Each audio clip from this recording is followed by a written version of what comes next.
Station rocking the nation. GhanaTalks Radio.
GTR, GhanaTalks Radio.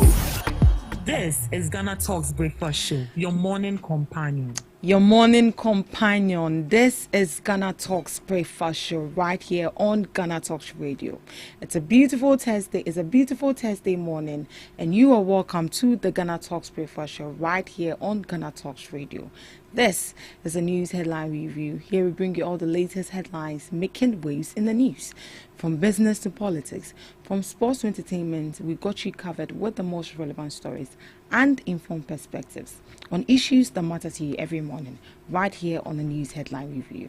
I remain your host, Ruth Esenam Fiagodu. And as usual, as you know, joining me this morning in the studios is Mr. Biadoso and Miss Regina Bless. Good morning, my ladies. Good morning. How are you doing? We are fine. I'm fine. You're fine. Speak for yourself. Yeah, that was just by the way. I'm fine. You're fine. We bless God for that. Miss Gina, looking up pretty in your wine. And now we have the Gandhi. Which is what? Kind of. We are wine. We are wine. Wine, I'm offering the wine. Wine. They are Wine. Yeah, catchy. I must say Ghana Kwana, they'll tell you that black rubber is English. It's rubber English. black. Rubber black. Is tree. It's not the same thing. Into Vanessa. It's saying. Na me adome ho ye na say. Oh, me ho ye. Ne kom kakra ne deme. It's a breakfast day. Ghana has a breakfast na yen koni tea. Oh, that na yade. It's only in Ghana here that's breakfast. We take tea in the evening. Yeah. Like, true. You just want to take something light. Even in the tea, we take it in a jack. With bread. The whole bread. And So that we can get do you know the most interesting part of it? We break the bread inside the tea. The way is sweet. It is so. All right. This is a news headline review, right? So we just get straight into our major news items for this morning. All right. Minority demands suspension of Ghana-US deportation deal. The minority caucus in Parliament has called for the immediate suspension of the Ghana-US deportation agreement, describing it as unconstitutional.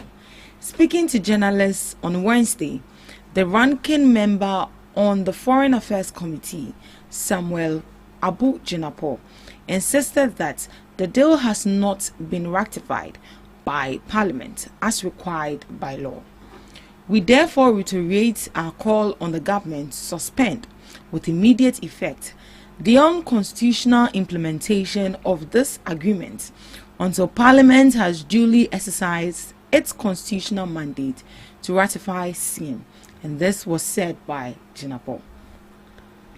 He further demanded clarity from government on the processes and safeguards tied to the arrangement, as well as its broader implications for national security. He added, "We urge government to provide full clarity on the processes, safeguards, and other broader implications associated with receiving these deportees, including the measures, if any, that have been taken to protect Ghana's security interests." The MP cited a similar controversy in 2016 when Mahama administration was criticized for accepting detainees without first seeking parliamentary approval. The minority maintains that failure to follow due constitutional procedure undermines parliamentary oversight and seeks exposing the country to security challenges. Well, that was coming from the minority, that if the government does not come to parliament for them to, sit on this issue, there's no way they should call it off immediately. So the minority in parliament says that Ghana-US deportation deal is unconstitutional, because according to the constitution, when such things comes up like that, you need to take it to parliament for them to sit on it before an agreement is made. So they said this is because it has not been ratified by parliament as required by the 1992 constitution. They argued that implementing it without approval undermines parliamentary oversight and could expose Ghana to security risks. They want the deal suspended until debate and approval is done. And they cited an example where the same Mahama administration, brought in detainees. So they don't want it to happen again. Ms. Gina, share with me your thoughts, please. Okay. So, in as much as Ghana is a country known for its hospitable services, I think in every country or in every institution we have laws we need to adhere to. Before, I think the foreign minister was asked why he didn't consult the parliament, and I think he gave one vague answer like that. Which was? He said they've already had a memorandum with the US president, and that is that. But unless parliament is not in session now, so should they wait? Oh yeah, you need to wait. When people's lives are at risk. What of the people living in Ghana? Our lives are also at risk. But when accepting deportees, there are steps you need to follow. Yes. You don't just wake up and just accept those people into the country like that. Sometimes these people are being scrutinized, checked if they are from this national, checked if they are from this country, checked if they don't have any criminal background, checked if they have the legal documents. That is national identity, let me put it that way. You need to check all these before you accept anyone into this country, because first off, our national is at risk, and also the peace of the people is at risk. No country will just wake up and just accept anyone into their country without any proper background check. So with what he did, I think honestly it wasn't right. First off, he didn't even give respect to the country. Second, you didn't give respect to your colleagues. When even with normal tax, debating on tax, we debate on it.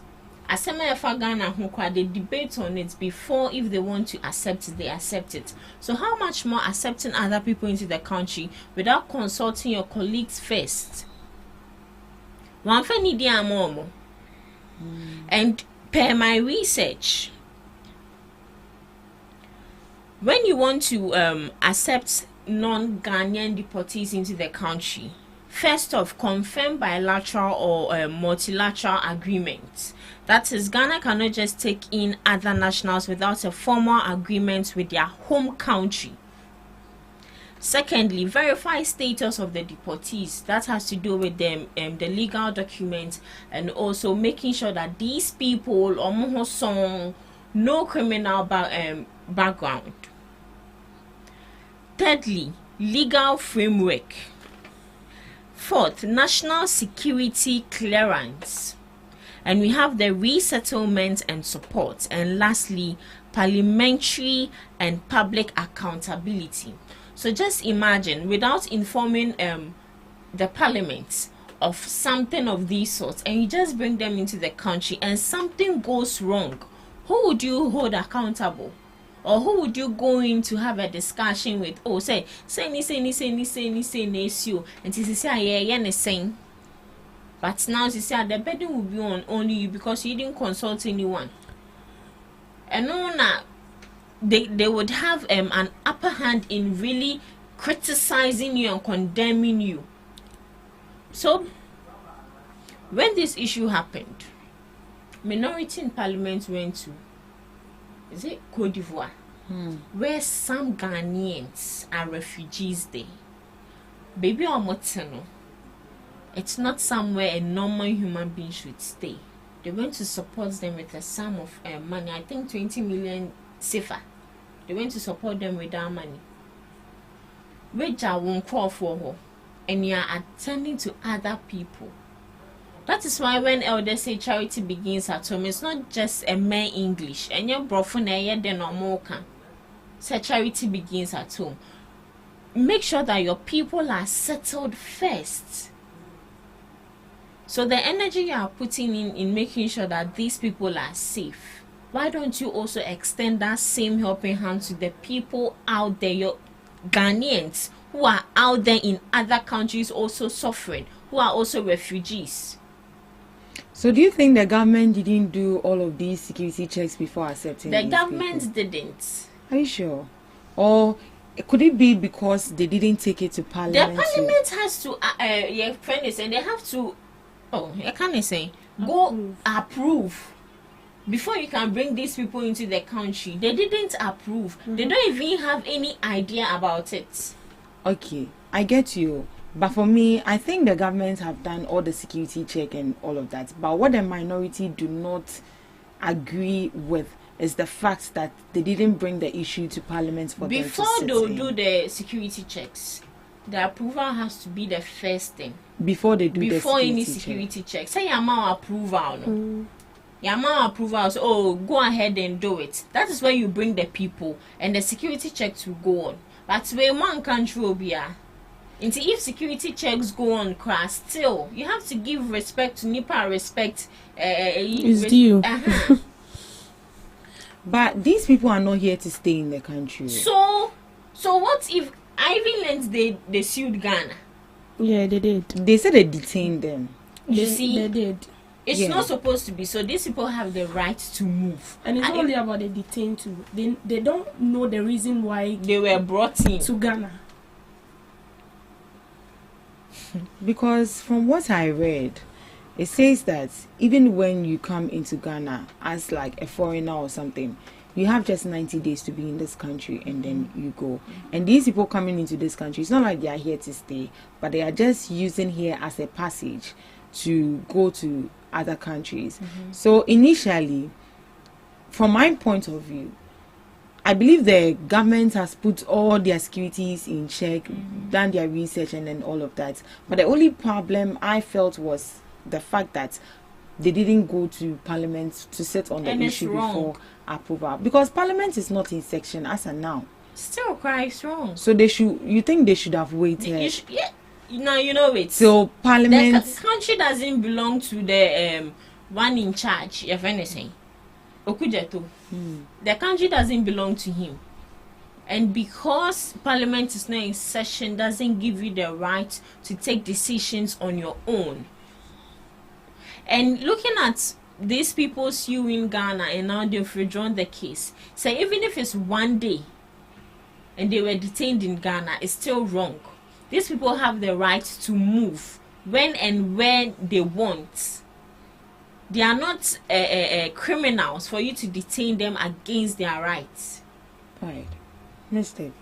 Yeah, so I think the constitution is the constitution. Regardless, you're supposed to go according to what is stated in the constitution. So you think they breached the constitution? Yes, and Article 75 of the constitution right. actually states that you need to there should be an approval from the legislative sector. Okujeto Ablakwa is working under the guise of the executive, and then the executive has to do it, the president and his cabinet, and automatically Okujeto is part of the executive because anywhere the government goes, he goes with the foreign affairs minister, and that is it. And so you cannot tell me that the executive is executing their mandate without the consent of the legislative. It doesn't work like that. But wait, looking at the people that went to other countries for refuge, did those countries actually sit on issues like the way we are sitting on, if they should accept them or not before those people were Well, I don't follow those countries, so I don't really know whether they actually sat on it to do whatever it is. But if they didn't do it, I'm not sure Ghana will get to know that we have a lot of refugees in Cote d'Ivoire. How did they know? It's because we have a bilateral relation with Cote d'Ivoire. So we don't have a bilateral relation with US. With you, we do, and that is why we have a foreign affairs minister. And the foreign affairs minister has now become an intermediary between other countries and Ghana. Do you get me? But don't you think, looking at how we are treating this issue, it could bring How us are we some treating it? This is simple. You have an agreement Oh, you don't get with it. the people. The agreement is So it there. has to come to parliament. Eh-heh. That is why we have Before you parliament. accept That is them. why we have the legislative. If you are leaving it for only the executive, then what are you trying to say? This is the main reason why we are saying that we should reap the power of the executive, because almost we know too much. In as much as we have, it is the minority that is calling this issue. We are not politicizing this issue. The right thing needs to be done. And the right thing is that as you went to discuss with the US authorities and then you've accepted that Ghana will receive these deportees, come to parliament, let them know that this is what we've done. Maybe this was the conversation that went on, and this is why we are accepting these deportees. When this issue come, I talked about it. We have to know why these deportees are coming into the country, and these deportees are complaining that they don't even know the reason why they brought them to Ghana. And I know definitely the foreign affairs minister have done the background search, but you see now we are doubting because Omambeyi Asutre. If he should have come out to say that, oh yes, we went and this is what we have discussed, so and so and blah blah blah blah blah blah blah. Simple. You've cleared the doubt of people, and because you've not cleared our doubt, we will sit here and say what we want to say. And as a foreign affairs minister, I'm beginning to have this sort of disappointment in these people because I have respect for them. Okuje to Ablakwa, Samnate George, them put the but that's okay. So what we are saying, the constitution is the constitution. Then unless you want to review that aspect and change it, then that's fine. But so long as it's stated in the constitution, you have to come to parliament and let your people know this is what is on ground. This is the arrangement we've had with the US leaders, and this is why we are doing it. And so even if the deportees are suing Ghana now, we the people of Ghana can actually stand solidly behind our government because he has told us why he did that. And now because they haven't tell us anything, you see we are also confused. They've left us in the dark. And we don't even know whether to support the deportees or we should support the foreign affairs and executives. We don't even know. The deportees. What they are saying. So are you trying to say Nigeria for no, they don't want their people back in their countries? The people from Mali and other African countries though. And I've also learned that there is a percentage Ghana will have to take for taking the deportees in the country. Oh, definitely you'll be giving some percentage, of because course. You have to take care of them Yes. and other stuffs. Of so course. they will help you. But it's bad though, because before they are banned, we don't even know whether they are criminals. We don't know why they were deported. These are the main reason why you're supposed to send it to parliament. Right. Okay. So moving on. Rivers forests to become security zones. Lands Minister hints in intensified Galamsey fight. The government will soon declare all rivers and forests in Ghana as security zones as part of a renewed effort to combat illegal mining, popularly known as Galamsey. Lands and Natural Resources Minister Emmanuel Amakufibua announced the measure, warning that anyone caught engaging in illegal mining within these protected areas will do so at their own risk. He said, "We are moving another step further, and that step says we are going to declare all the water bodies in our forests security zones, and you stay there and engage in illegal mining activities at your own risk. That is the step." When the president said that we are going to use all the steps, that's what he meant. And so I am very confident. How can people leave red zones for you when you come and clear within 9 months? And those people who have caused the damage have the audacity to be talking. Now they are politicizing the issue. Touching on arrests made so far, the minister revealed that cases at various stages of prosecution, with the Attorney General personally handling the matter. He stressed that the law will be applied without fear or favor. I think that the Attorney General is on top of this matter, and anyone engaged in illegal mining, we don't care who you are or how politically connected you are, we will arrest and prosecute you.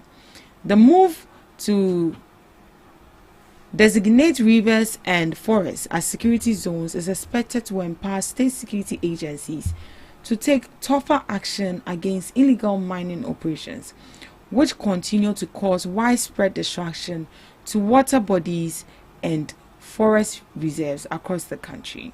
So that is coming from the Lands and Natural Resources Minister,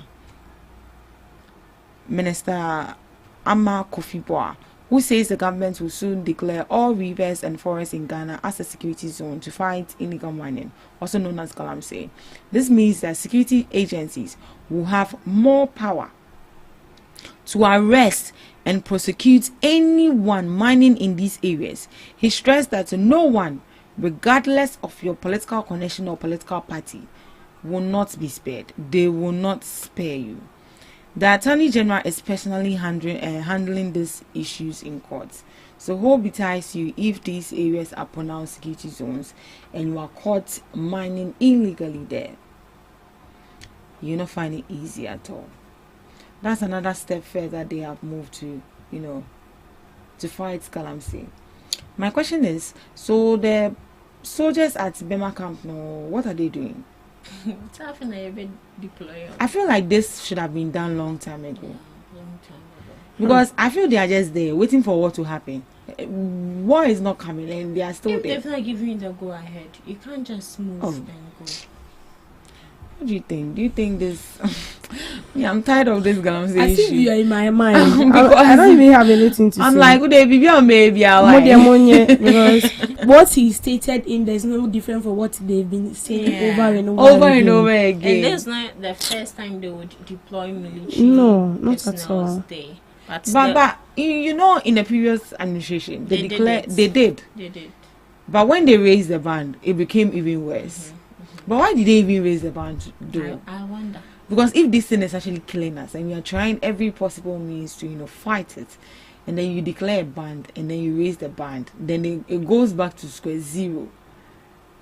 Anyways, I think with what they've introduced, it is something that would take time. It shouldn't be like 3 months, 4 months, 5 months, then after they leave. Because during Akufo-Addo's time, he made sure that some military personnel were deployed in various regions, and Menyashon said 3 months and another 4 months they were called back.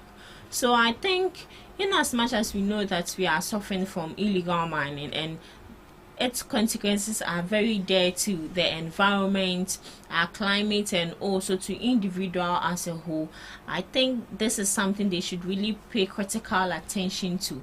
It shouldn't be a 9-day wonder. If they are supposed to stay there for the rest of their lives, they should set up homes there and marry and stay there and make sure they fight and bring back or make sure our water bodies are protected. It is a good call, but when you look at the disadvantage of it, we know this is not a time to make excuses, but we just hope that this wouldn't cause clashes between the military and also the civilians or the residents in that local community. Because baby Adrian for no many they don't respect again. Gone are the days obi oshe military atare kwa usro sisi a omunsro because almost say no na omhwe so na omedidi and sisi a obet na ho illegal mining no nya and they say no obeko. So they should also make sure that they solve that aspect of it. And also we just hope that these military, some of them will not be sabotaged when it comes to in regards to bribery and all that, because if these people are corrupt, automatically what at the end of the day, what you are driving at, that is making sure that illegal mining is kept in these local communities. It wouldn't be solved because these people have been bribed.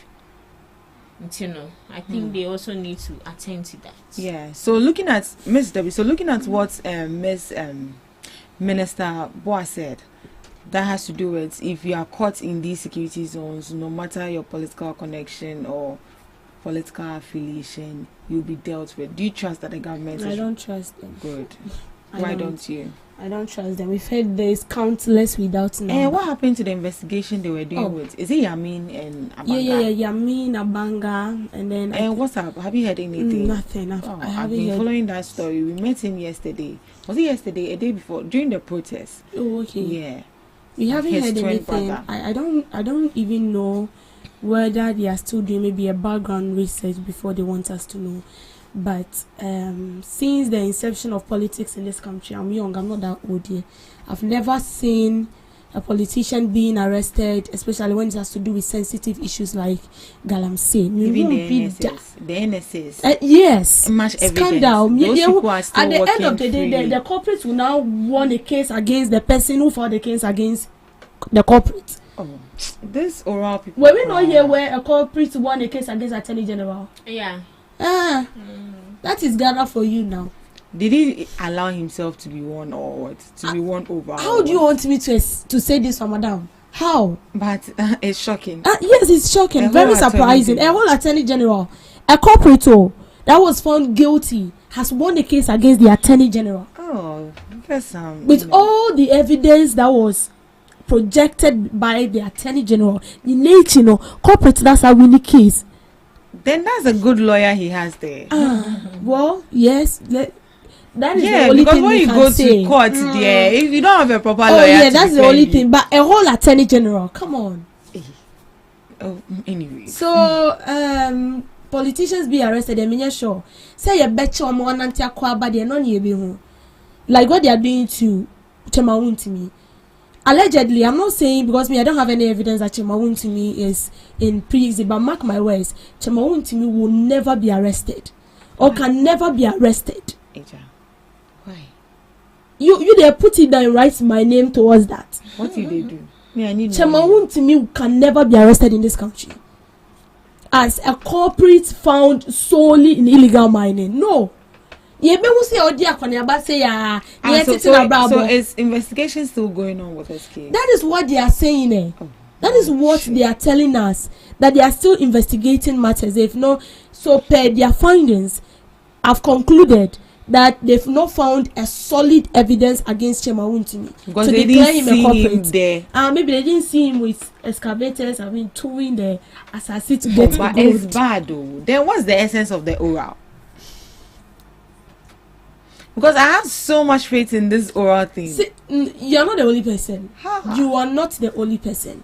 And I feel like, I don't know whether they are sleeping, no. And some time ago, I heard, I think, is it Dr. Yaudomelevo or someone else saying that the oral does not have the mandate to arrest any corporate. The only thing they can do is that do their and it's true, they do their background research, give you evidence pertaining the case they are bringing before you, and then you have to take it from there, and then you do your work accordingly. Yeah, who's Office of the Special Prosecutor, Attorney General, so nearby say tomorrow. But if you're asking me that if a politician can be arrested engaging in illegal money, ain't see that Ghana ain't see that. And they secret there, ain't see that. Because if they should, what per my own understanding, if they should arrest them, then it means that the next government that will come into power, you to be rest assured that they'll come and arrest your people because they know themselves. The politicians allegedly involved in illegal money, they know themselves very well.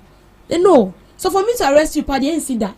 Say ya dia kona ba say ya na omo dada yen.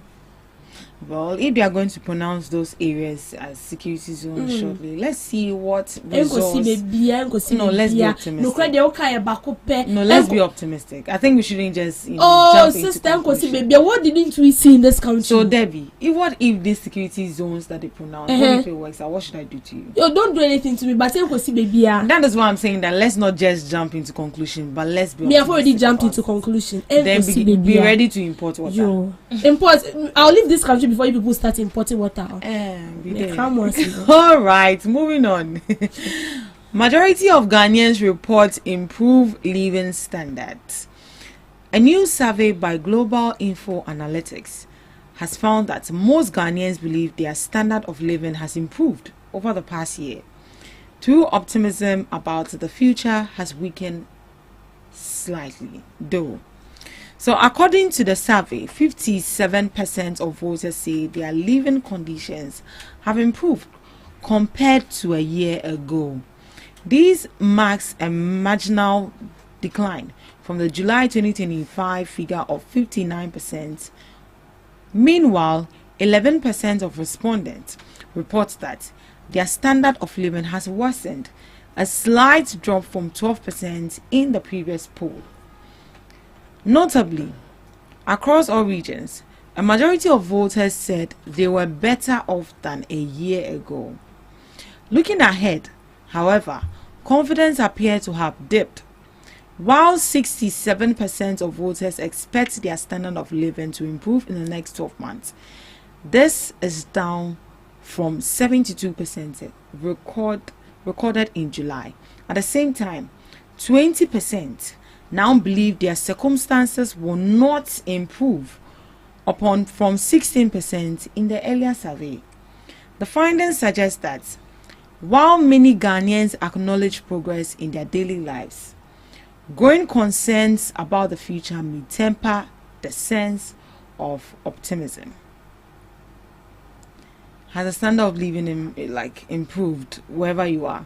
So a new Global Info Analytics poll shows that 57% of Ghanaians says their standards of living have improved.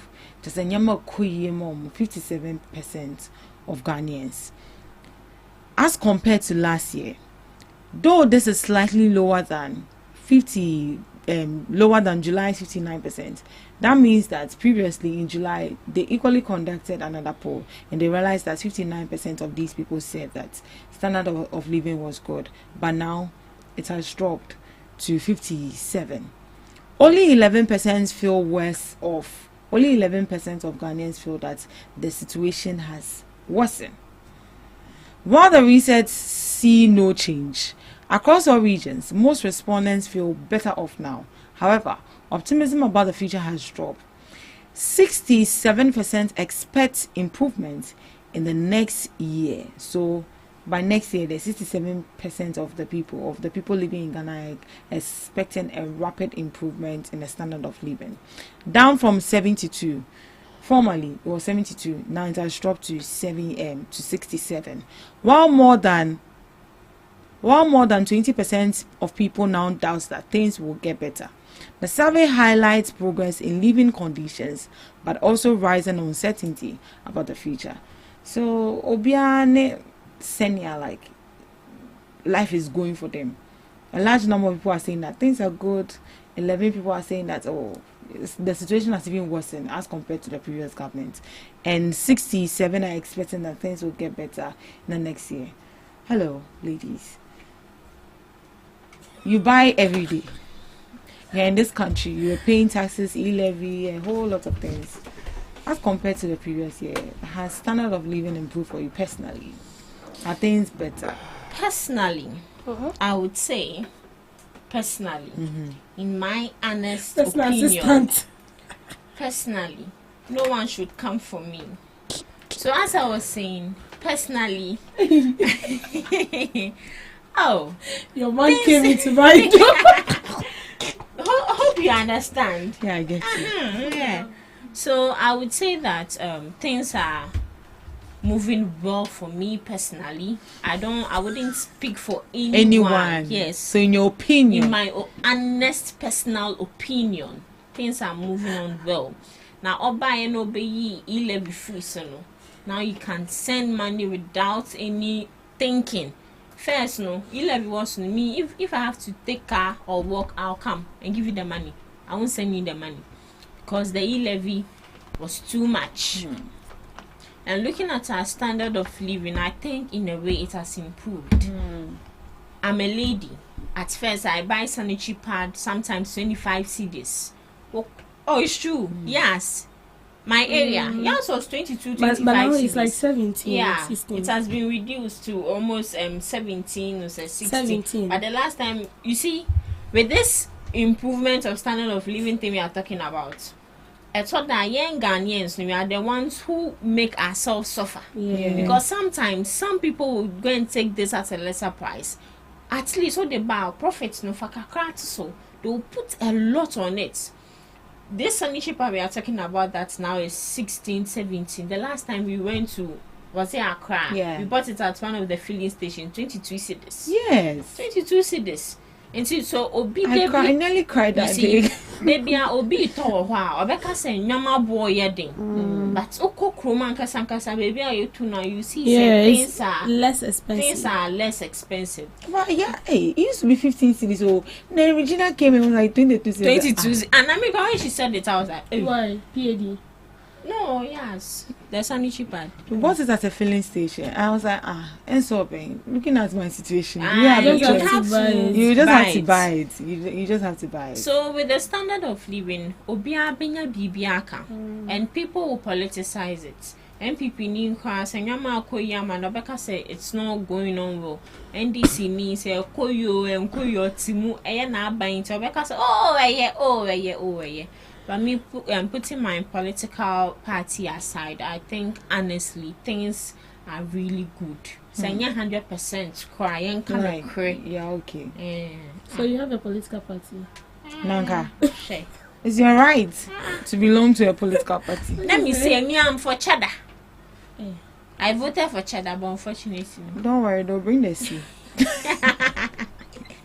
Yes, baby. Well,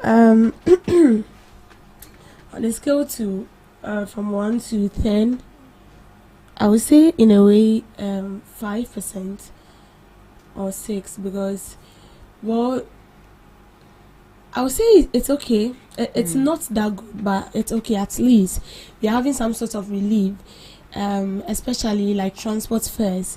It used to be way expensive, although some drivers are not complying with the reduction. And as Regina said, we are our own problem. We are our own problem. Because when the CD to the dollar was stabilized, was say, but anytime you go, they keep complaining, saying, your mother done now, your mother done now. It's a lie. And most of them, they are lying. And as she said, something when you go to Accra, something that you buy 5 CDs, when you come to your locality, it's sold at 15 CDs. Recently, with this one, you see the earthenware. Yeah. My locality is sold at 25 CDs. Yes. Asanka 25 CDs, but in the market it was 10 CDs. It was the 15 CDs one they see so. And Ediano, Ediana, catch me 17 CDs. In my locality, but when you get to the market, it's somewhere like 7 CDs. So, Yankasan Yedi and Wa bro, why will you do such a thing? And then it's making it to look as if the government is not doing their best. But they are actually doing their best. So, in as much as we are not feeling how like we wanted it to be, but it's okay. It's okay. It's manageable, at least. First, 5 cities, but now it's 4 cities. We see 1 city to be nothing. But in a week, if you're supposed to spend like 15 cities, you have 5 cities remaining. And that 5 cities can be used for something else. Yeah. So, cost of living, right? Yeah. It's good. It's good. We are hoping for the best. So for me personally, I think cost of living is okay for me.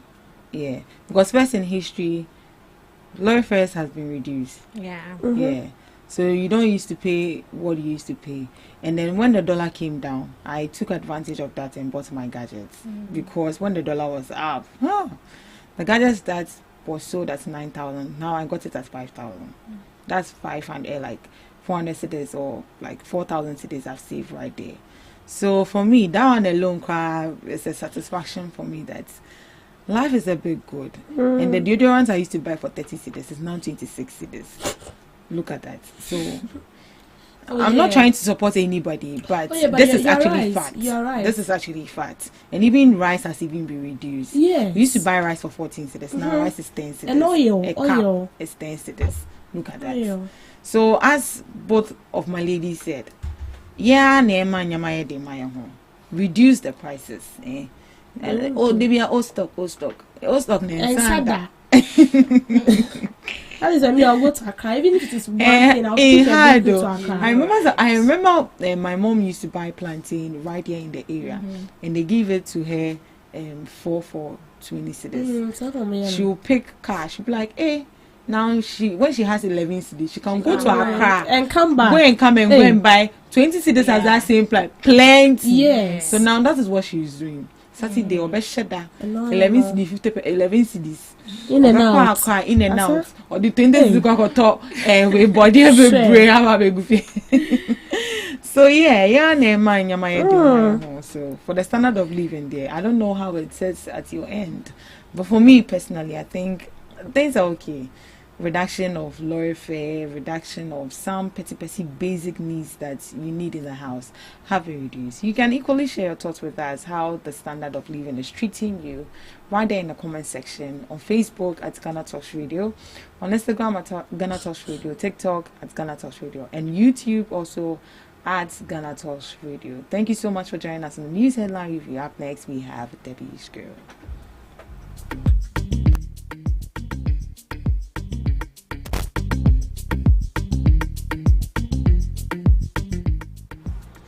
Welcome to Debbie's Grill, where we talk about issues that concern the state, void of politics, fear of favor. Private legal practitioner and social activist Oliver Barker-Vormawor has criticized Ghana's political culture, describing it as intolerant of dissenting views. He said the country's political environment is dominated by sycophancy, where individuals are reluctant to challenge authority. He argued that members of political parties who attempt to challenge internal decisions are often victimized or sidelined. Oliver Barker-Vormawor referenced former NDC Deputy General Secretary Koku Anyidoho and former MPP stalwarts like Reku Brobe and Owusu Bempa, who according to him were pushed aside after addressing divergent opinions. He described the culture as a mafia system where party members are discouraged from airing grievances publicly. He stated it is not for no reason that certain persons who is excluded from their various parties. The system does not tolerate it. I see it as a mafia built where what is dirty lining must be kept indoors. If not, your loyalty is being questioned.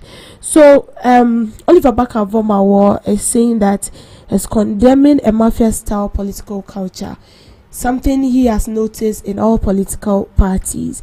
But then I also believe that everyone is actually entitled to their own opinions.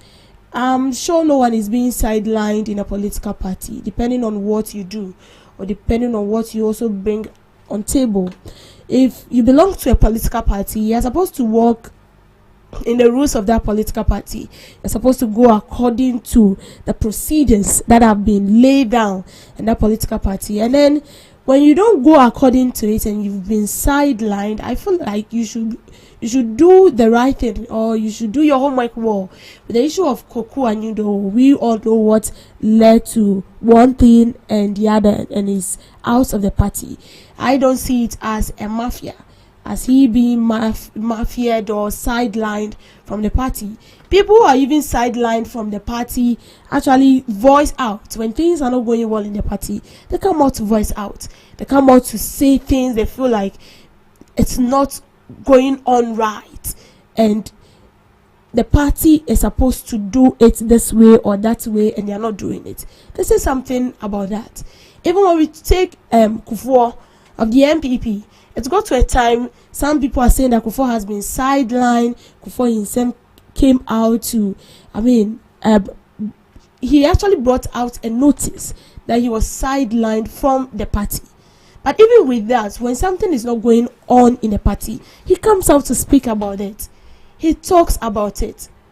So with the mafia sort of this thing that Oliver Barker-Vormawor is saying, when it has to do with internal politics, I feel like that has to do with his opinion. But then I want us to also look at this, where people outside the party, not necessarily you being a part of the party, but people outside the party, and it's like you don't really have the say to say something when you feel like your leader is doing something wrong or right.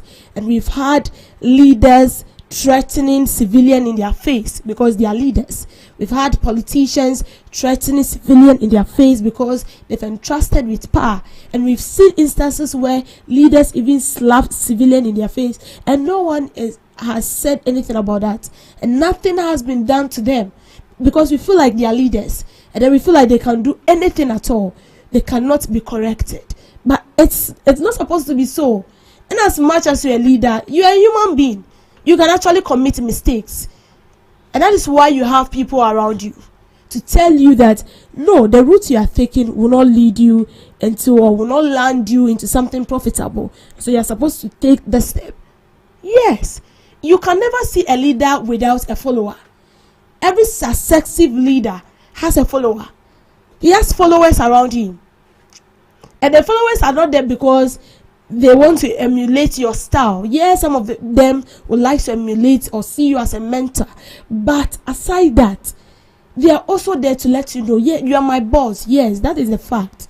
But at least, oh, boss, there is something I feel like you're not doing right. Can we do it this way? Simple. In a respectful tone. I don't know, baby.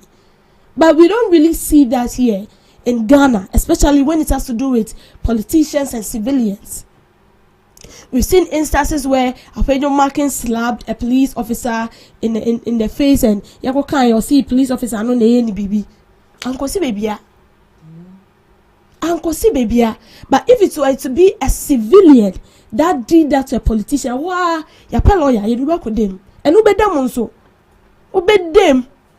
Especially when you don't have the money to hire a lawyer, obey them much.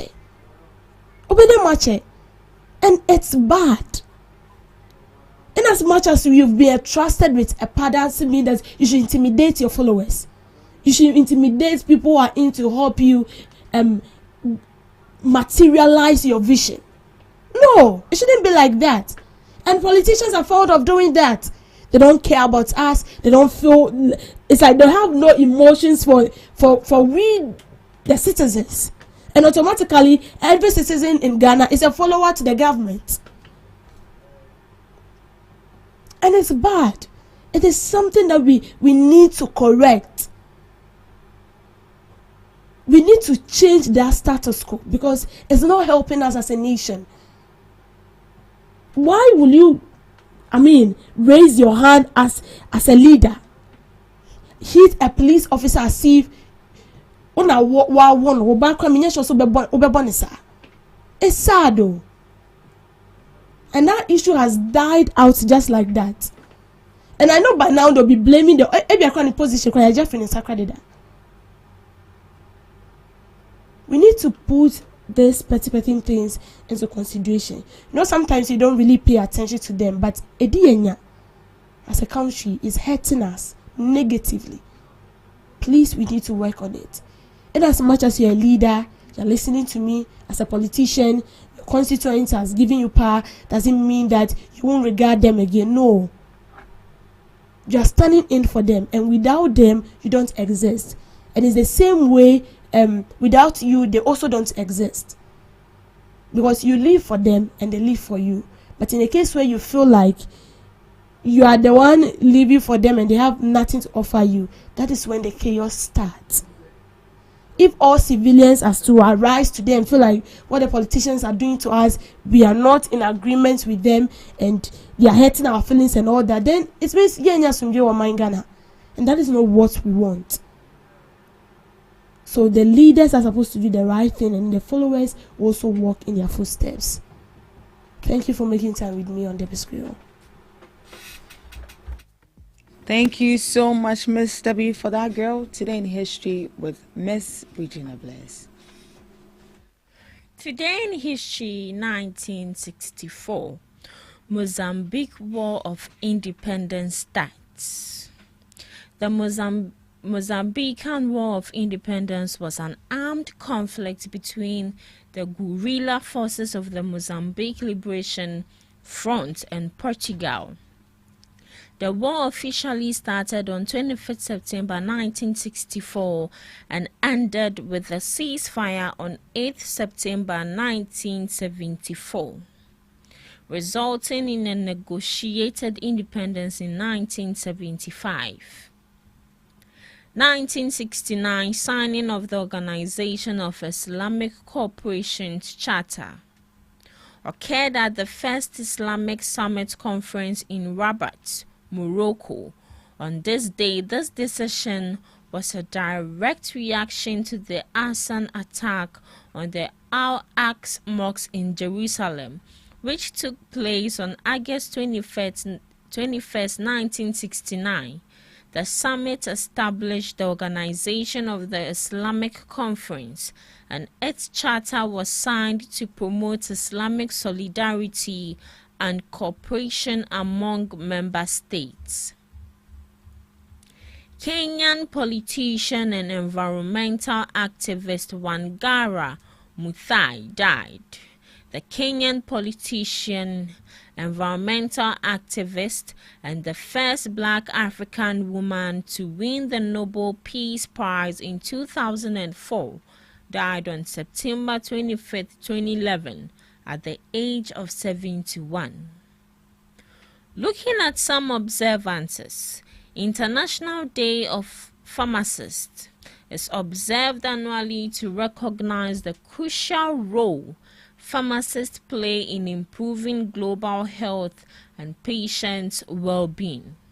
Established by the International Pharmaceutical Federation in 2009, the day marks the founding of the FIP and provides a platform to highlight pharmacists' contributions to patient safety, safe medicine use, and strengthen health systems worldwide.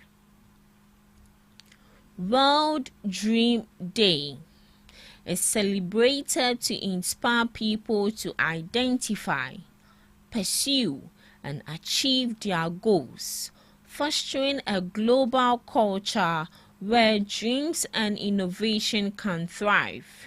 It encourages individuals, communities, and organizations to reflect on their aspirations and take tangible actions to bring them to fruition, ultimately creating a more hopeful and purposeful world.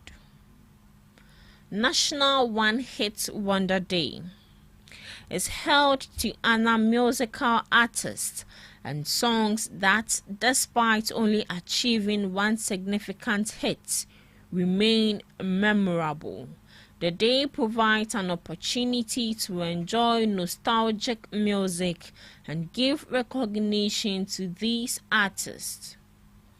Lastly, National Cooking Day, an annual observance celebrated to encourage people to learn new cooking skills, enjoy the process of preparing healthy meals, and find joy in home-cooked food, whether for themselves or loved ones. It's a day to move away from takeouts and frozen meals and instead embrace the benefits and happiness of cooking at home. And that's all for today and Today in History and some observances, live on GhanaTalks Breakfast Show. Thank you so much, Miss Regina Bless, for Today in History and some observances of the day. Today is National Pharmacist Day. That means that we should visit the pharmacist. Go and buy vitamin C at least. Or I'm lying. You are lying. Oh, yes. pharmacy. So what does that day require us to do?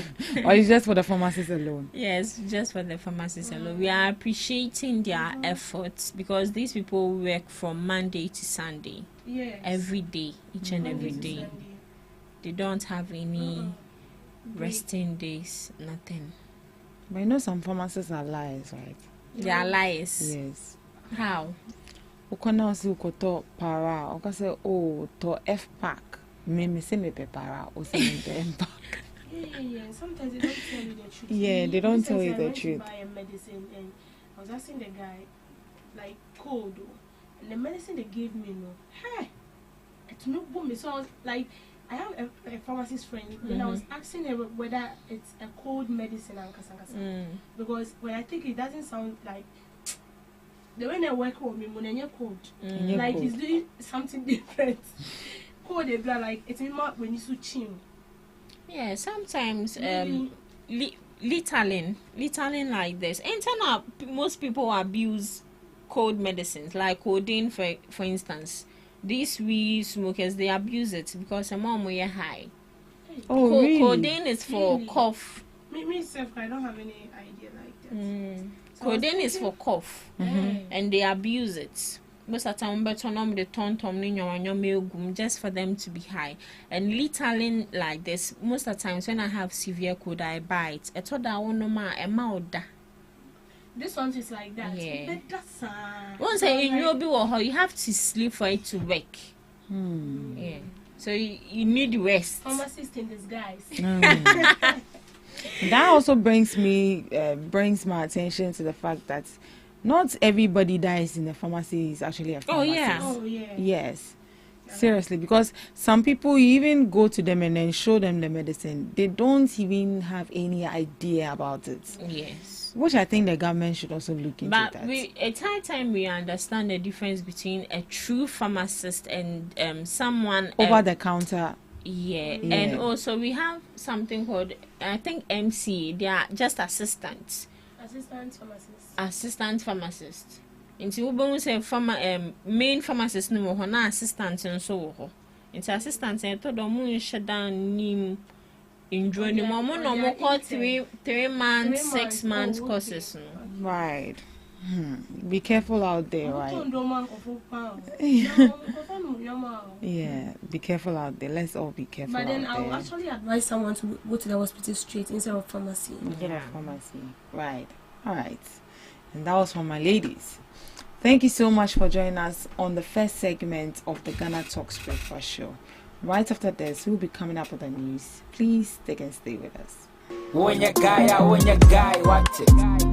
John, when your guy, what it? A boy now when you rather Busia go by the name Coin Takra. Call me, say you're Coin Takra, then you time it Coin Takra live on Ghana Talks Radio now. Mondays and Fridays, may the time it Coin Takra. Bravo, when you say Monday, then day. Aya mamere abakwasem Africa, Ghana, our heritage. Eka mamere ni amani yeteti abakwasem hon komo ni yedi. Aya hina ni yekonie now Friday ni ye bass on bass. Friday yeah rap. We dey talk about entertainment, we dey talk about music business. So join me this Monday and Friday. Be our live on Ghana Talks Radio. Don't forget, so be follow all the social media platforms like Ghana Talks Radio and Ko Intakra. Me so me page in so Ko Intakra. Now listen, be fire, be wajab our Ghana Talks Radio. Don't forget, so be download the app no Play Store and the App Store. Call me.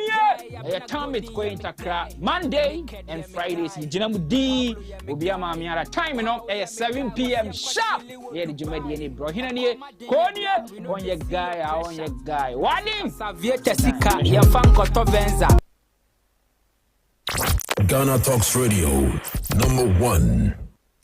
Ghana Talks Radio, #1. This is Ghana Talks Radio, the best station rocking the nation. This is Ghana Talks Radio, the best station rocking the nation. We bring you local news, business news, international, sports, and entertainment news. Right here on GTR.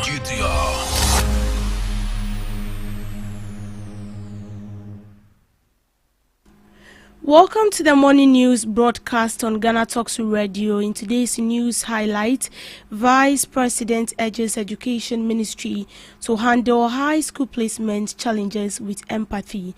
Sophia Kufu, former CJ, accused of breach of conduct. The New Patriotic Party promises to reappoint Gertrude Tokonu as CJ as they return to power in 2028. Ghana signs $256 million debt restructuring deal with United Kingdom. These and many more coming up your way shortly.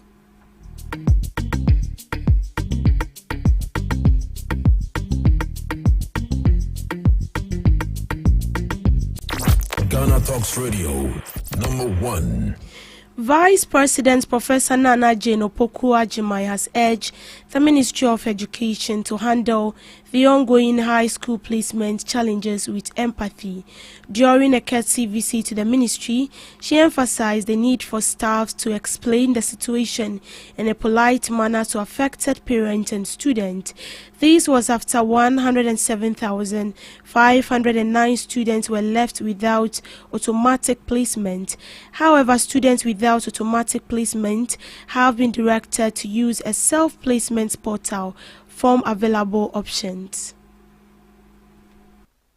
Let us learn to work together. There's so much talent in every agency that we can learn from, we can share.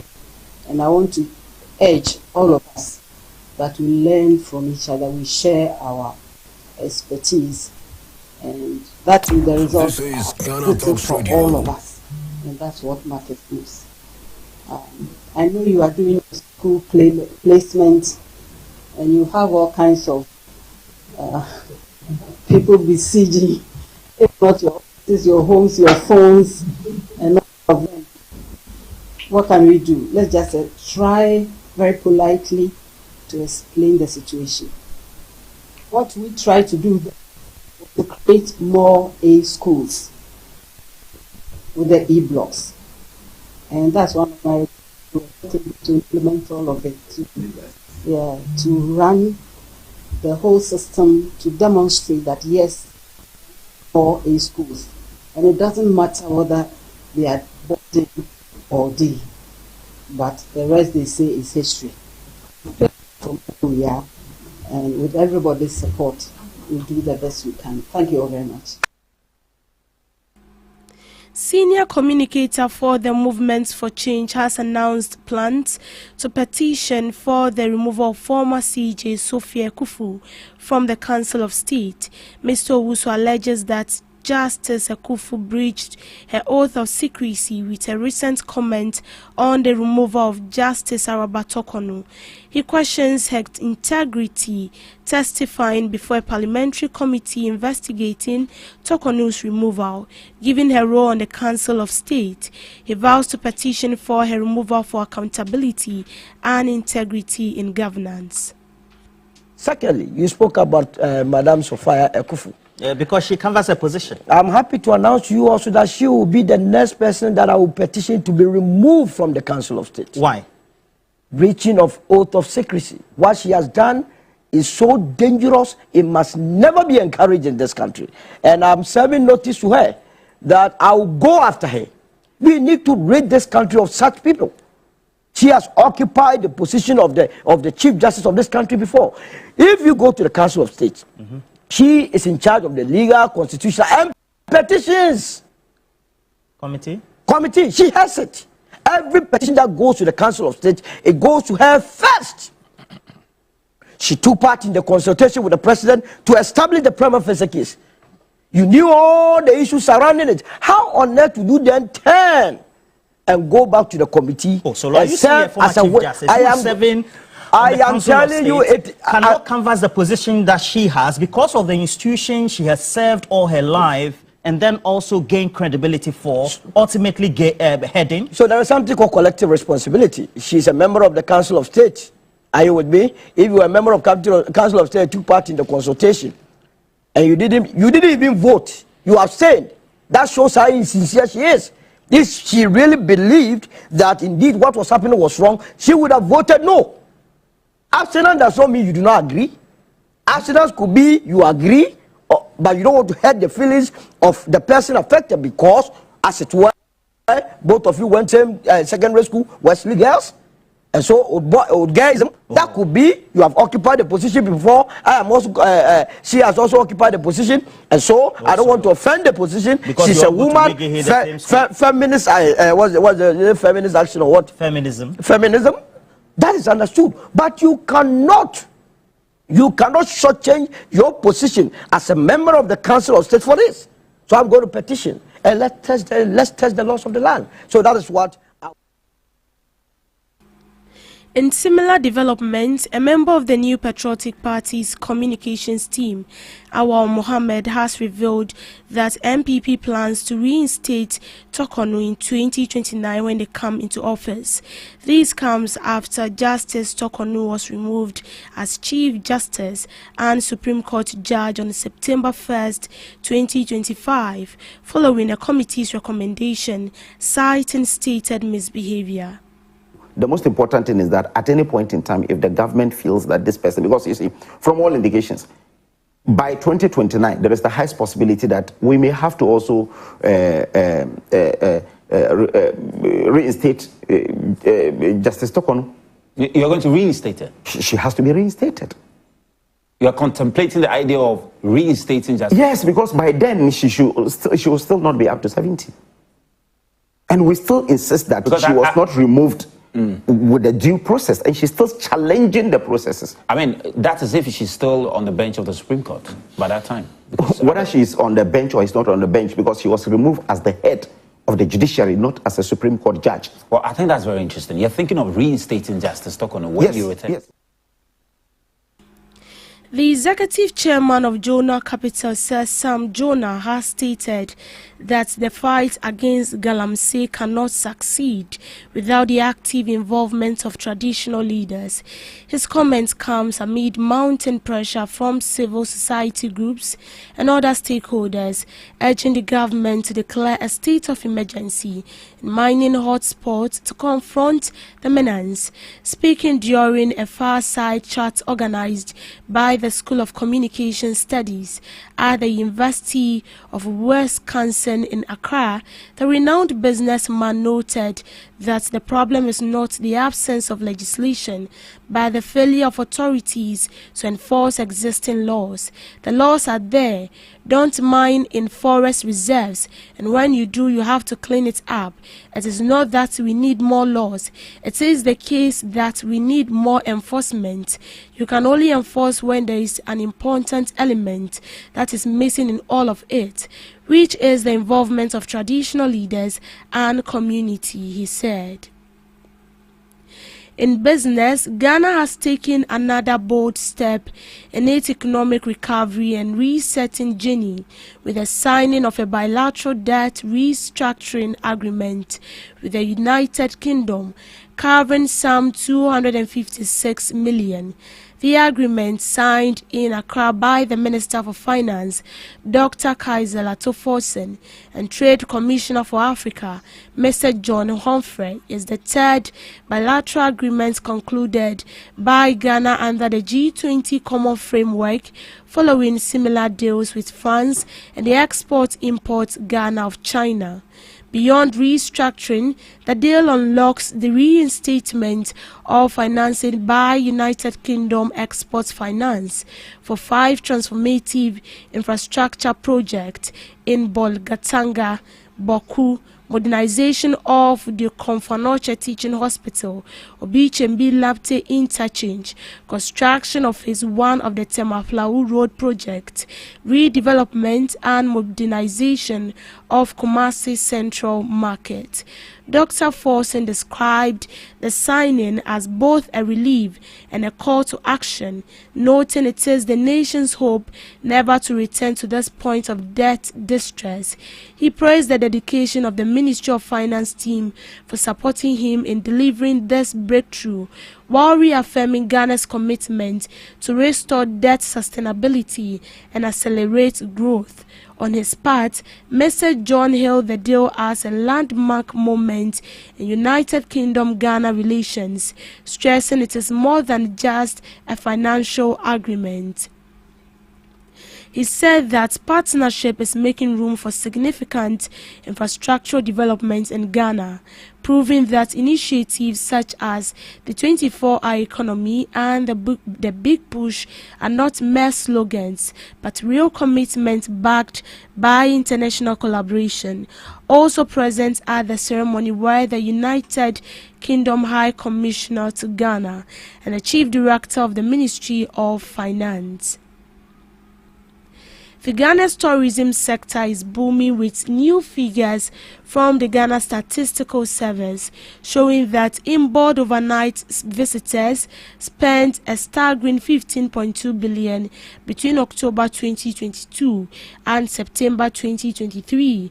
The report, which tracked 888,584 overnight visitors, accounting for nearly 99% of all international arrivals, reveals a sharp rebound in travel and spending. Visitor number peaked in the third quarter of 2023, where arrivals surged by 61.6% compared to the fourth quarter in 2022, driven by a wave of tourists from West Africa, Europe, the Americas and Asia. Accommodation and food were the biggest beneficiary, taking up nearly 63% of total spending.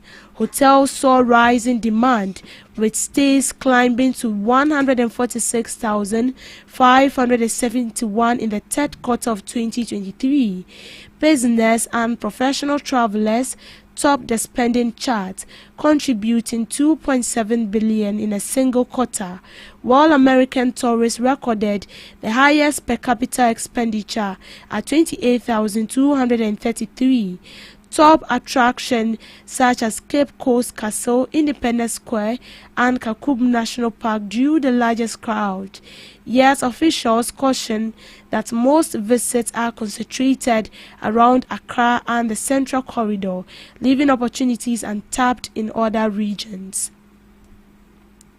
Government statistician Dr. Alhassan Idrisu stressed that the findings offer a roadmap for boosting the sector's contribution to GDP. Recommendations include diversifying attractions beyond the capital, improving visitor services, and linking tourism revenue more directly to local communities and small businesses. With an average stay of 12 nights and a growing appetite for culture and leisure travel, Ghana is increasingly positioning itself as a top-tier African destination, not just for heritage tourism, but also for businesses, festivals, and high-value leisure experiences.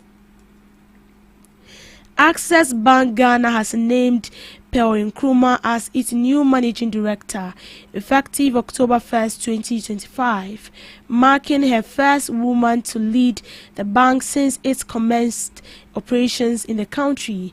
Her appointment has received approval from the Board of Directors and the Bank of Ghana.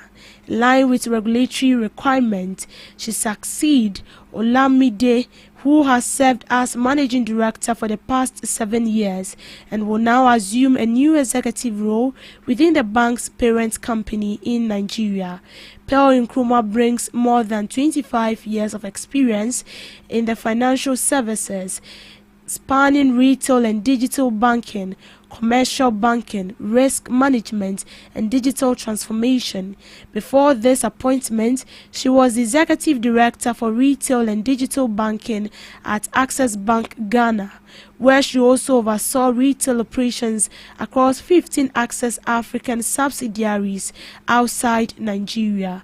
Until her appointment, Pearl served as executive director for retail and digital banking at Access Bank and head of retail business for Access Africa subsidiaries, where she was responsible for driving the bank's retail banking strategy across 15 markets on the continent.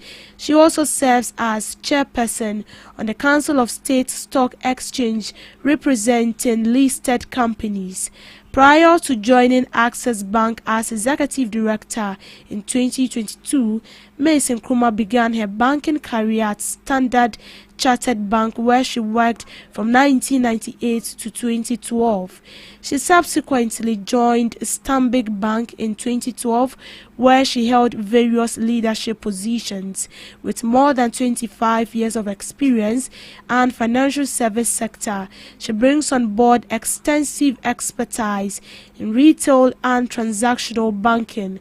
Commenting on the appointment, Ms. Amma Bawa, chair of the board of directors at Access Bank, said in her remark, the incoming managing director, Ms. Nkrumah, is a great privilege to lead Access Bank Ghana at such a pivotal time. Together with the board, management and the dedicated employees, she will deliver superior value to the customers, shareholders and communities. Ms. Nkrumah's appointment reflects the bank's commitment to enhancing its leadership bench and advancing diversity and inclusive initiatives as part of its comprehensive succession planning effort. She is expected to build on the successes of her predecessor. Over the past few years, Access Bank has witnessed enormous investors and customer confidence, evidenced by growth in its share price, balance sheet, customer deposits, and partnerships with multilateral agencies.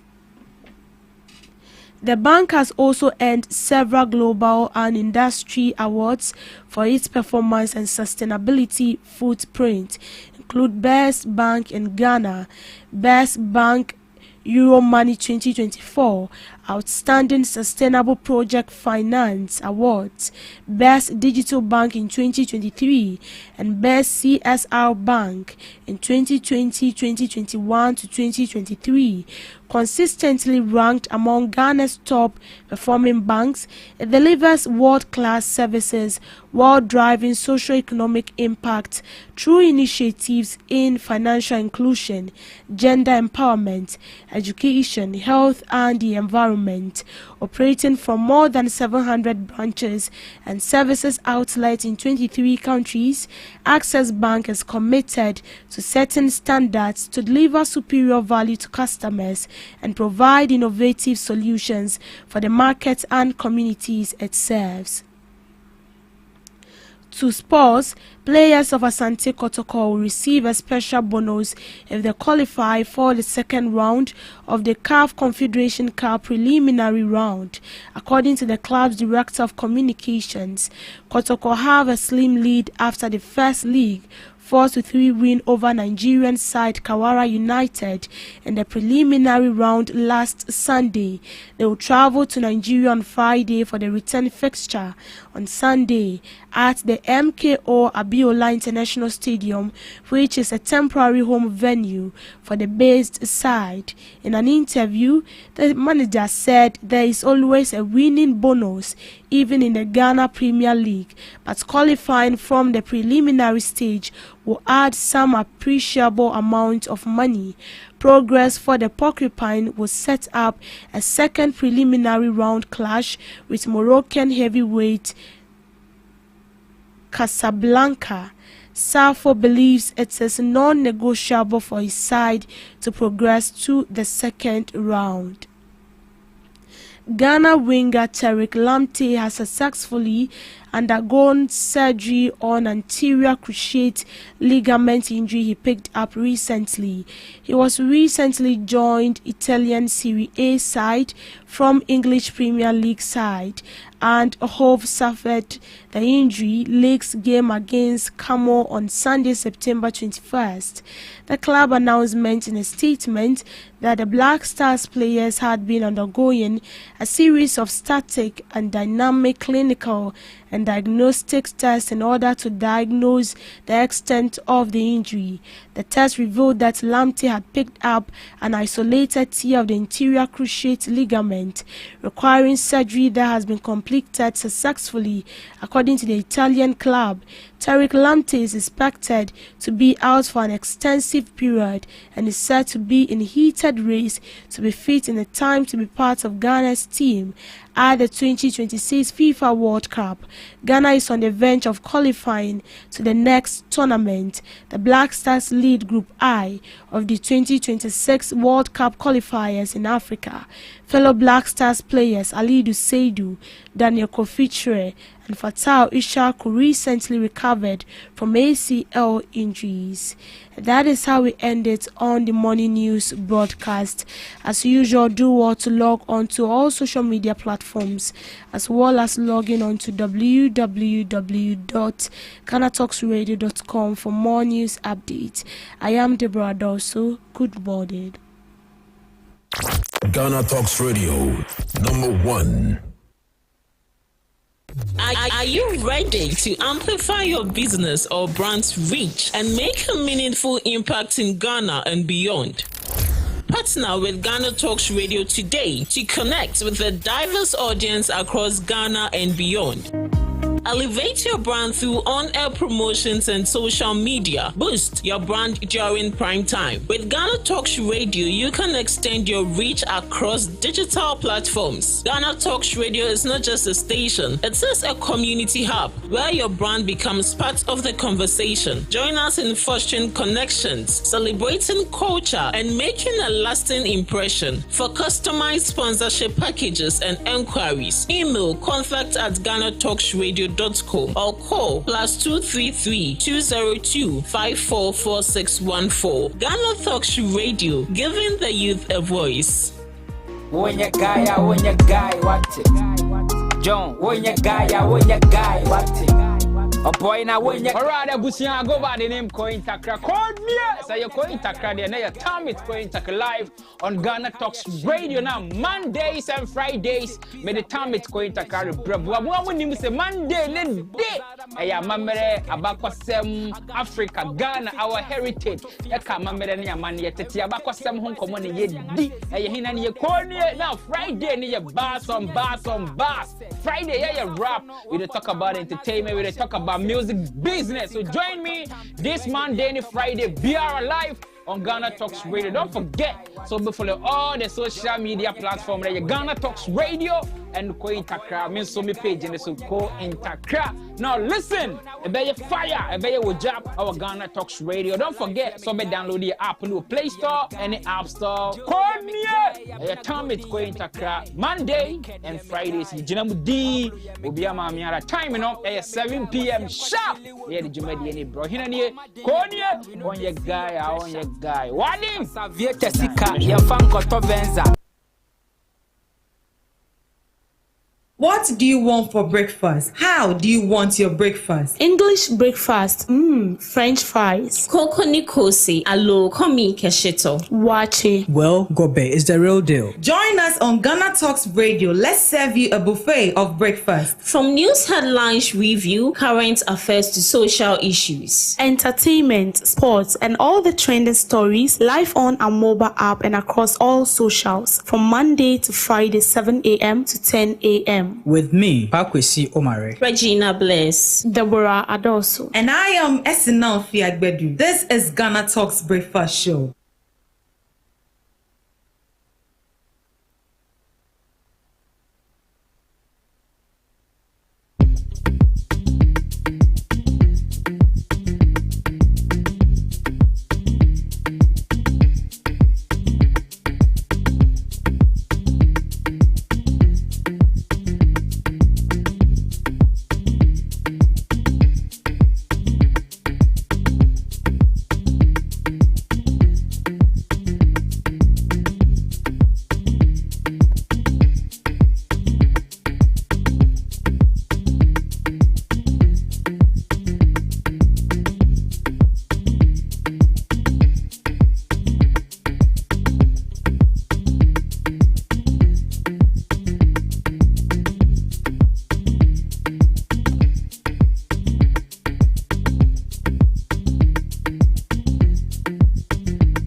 Welcome to Ghana Talks Breakfast Show on Ghana Talks Radio. It's a very cold morning, and we'll be having some conversations this morning.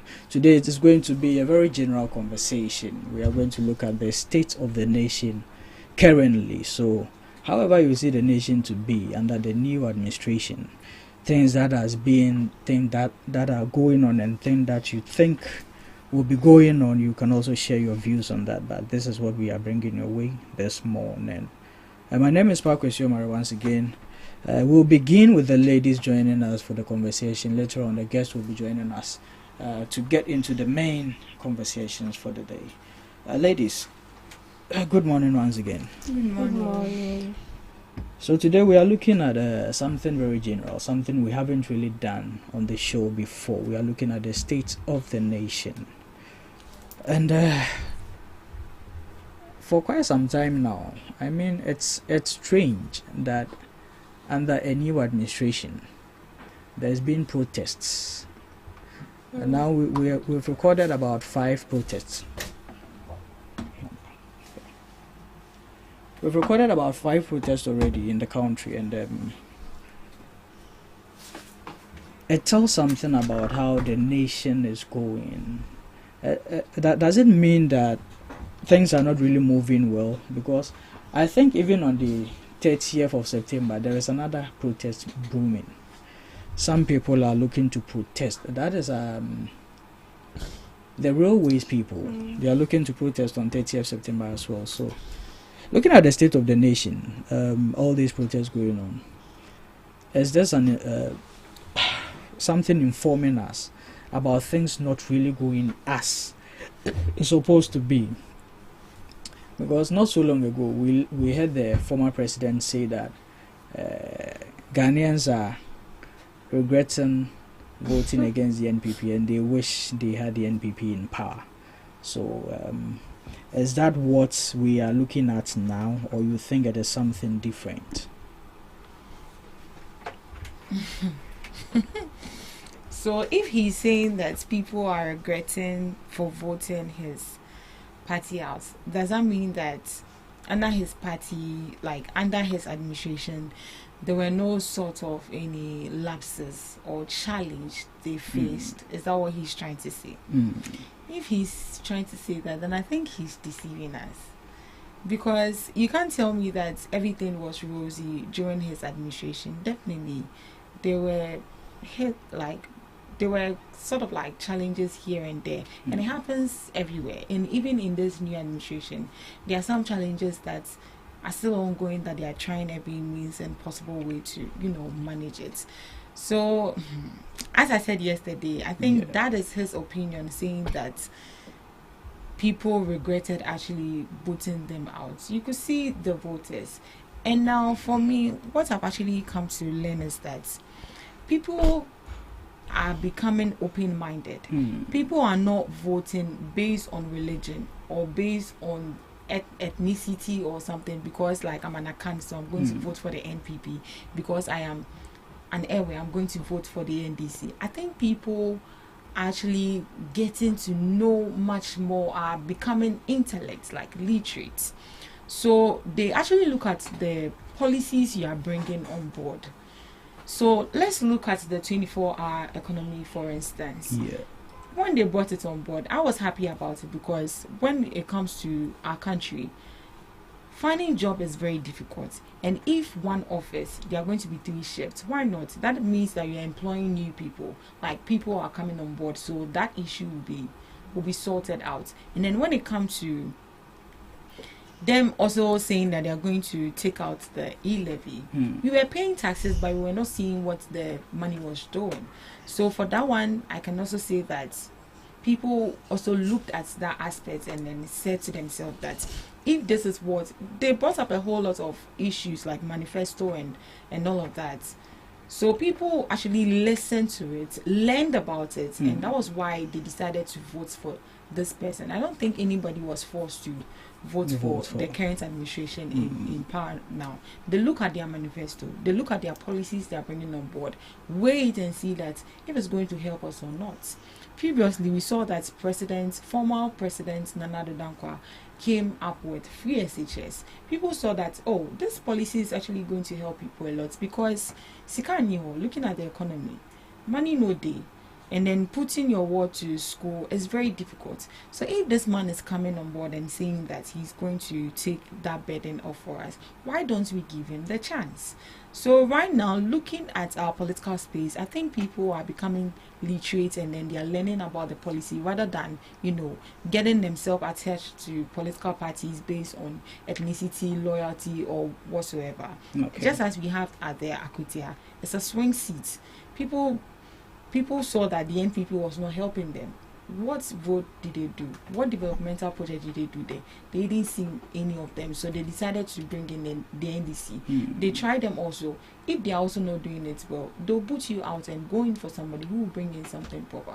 So I think looking at our political space and then our election is based on policies, but it's not loyalty or ethnicity, in my opinion. Okay. Yeah. Debbie. Well, looking at the state, everything has to do with Ghana since this current administration came into power. Well, with the demonstrations we are experiencing, I would say a lot of it started with the previous administration and then coming in.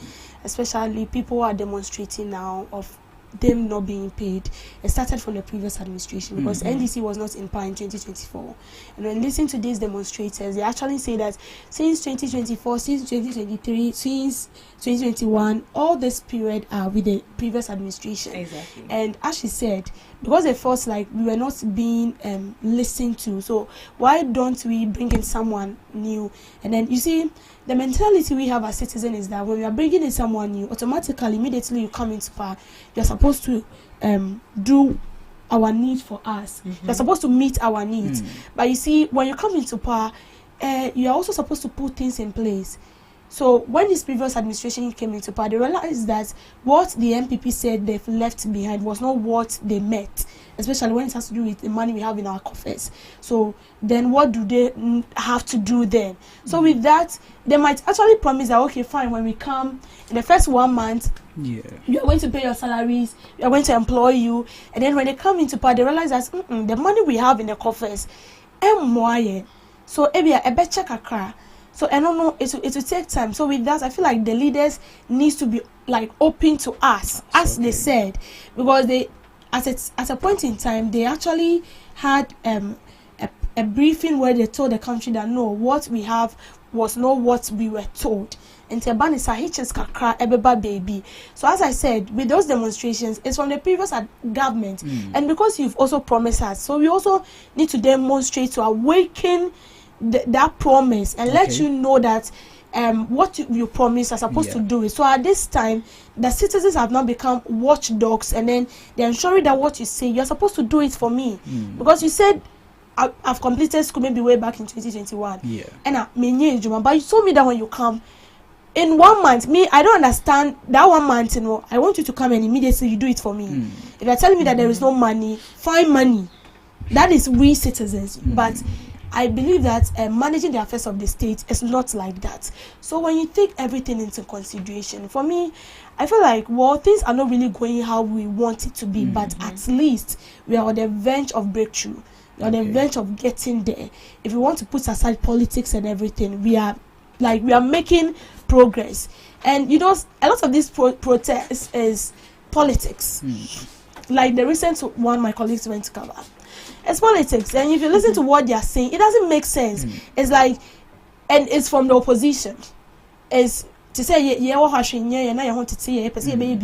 that is how I see the protest. It was a protest where, according to us now, they were not like they were not on demonstration because of a sole problem. It's like for a mobile demonstration, those who organize the demonstration have a different mindset while they are there, and the people following them also have a different mindset. So as a whole confused generation coming together to protest, because as an individual here, I'm a whole generation. A generation will come after me. So the people going there, a whole generation, a confused generation, and they are on the street demonstrating because the NPP said they were not treated well. Ghanaians, some of them are saying they are there because of Galamsey. But yeah, Galamsey is to Omoko protest. And Galamsey can. Some people say they are there because of Shatawale. Shatawale can protest Niwana. No! Some are also there because there's increase in tramadol. Wait. Wait. A whole confused generation. Or business say, oh, by meeting. Oh, I said, wait, you see, so I feel like we are trying everything possible to debt the current administration. But you see, let's put politics aside and be fair with ourselves. The current administration is actually taking a step, and if we can be patient enough and then do away with politics, because I feel like I think I can't be penny the politics so we do away with that and then allow the government to function. We will get somewhere, because even if the government is going on a project in other countries like the Singapore he went, politicizing, but a corner is to have a collaboration with them so they can create businesses here for us. 24 hours now, how can we do it? The government alone cannot create jobs. Sure. So the only thing we can do is partner with other countries which we feel like they have the resources. They can, like the Zondak Chinese for Zondak, that truck company. Or Mobesi or ShopRite. Do you know the number of people, Ghanaians, that they've employed there? They produce sanitary pad, they produce Omo, they produce like everything. And they've employed natives of Ghana. Okay. So it's creating jobs. Yes. So the politics need to in China, we want to focus on the government. Government will be calling him. But the politics are that is a true fact. Okay. Let's look at the very recent issue. We are looking at the complaints of especially the minority party that they are being harassed by the ruling party. Is it true? I think a journalist asked one of the protesters that he was very, angry and infuriated about what they did to Abronye. So he was asked, what did you do? But I mean, that aside, are we under any harassment? I think Esinam spoke a lot about this yesterday, but probably she has a different view. After I still stand on my words. Yes. Even a madman. That is true. Okay. You know what you're doing is wrong. So obviously, some people they know that they will come for you. Yes. Or setting agenda. We know because jail 7 months. 7 months. Why didn't they fight for that person? Why didn't the minority go to court or wherever he was to go and fight for him? That these are some of the words he said. But those were the exact words Abronya also used. So how is it a harassment? Me, I wish they'll pick anybody up that says anything. IPI doesn't chew. Right. We are glad she's not the president. Oh, principal. I know, right? You have a fall. Well, for me, I don't see anyone being harassed or intimidated in the country. With the minority, if we are not doing politics, but definitely we will compare these two. Yes. We'll definitely compare them. If you want to compare the previous administration and then this administration, although they are baby administration, like they are in power for 9 months. 9 months, they said, oh, you cry. And then we want to compare them being in power for 8 years, and we are talking about a government that we had and has harassed the citizens and in a way brought a culture of silence. And it has to do with the NPP government. But during their period, we cannot even speak. If you see the government doing something that is very bad, you cannot speak up. We saw instances where journalists were arrested. We saw instances where journalists were beaten. I will always use Caleb Kuda and this lady, Zoe Abobedu of CTT for an example. They were beaten. They took their phones. And somewhere in the northern region and Adan, a presenter like us were talking to this and and even UTV. They went there. And then the big Metro TV, the man who does Good Morning Ghana, is it Randy Abe? Yeah. Some time ago, I forgot to share because he said something against their sitting president. You see, so if you're talking about a government that brought culture of silence, it's the MPP. Okay. You couldn't even speak. But they were the same people that told us that we should be citizens and not spectators. And if you're telling us to be citizens, then you're telling us that when we see something that is not right, we should confront you. Because sit there, you can say, Obia or Chakaya or anywhere, who's in a chicha. Wow, wait, China, medium minimum, correct. Wow. Regina, come and help us. Why? We're saying a chicha. Then you can actually no trasari who's in a chicha. So you can actually prompt the person, but on the time you intimate Kasao. Oh, Mr. Mariam, but there were protests being held. No, don't bring that. So the Galamsey protest that we went for, I think that was it on Monday? Yeah. The Galamsey protest that we went for on Monday. Yeah. In a way, then they will arrest you for 2 weeks.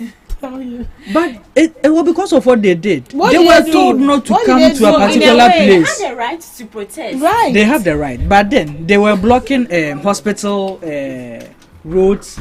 They were taking police car keys.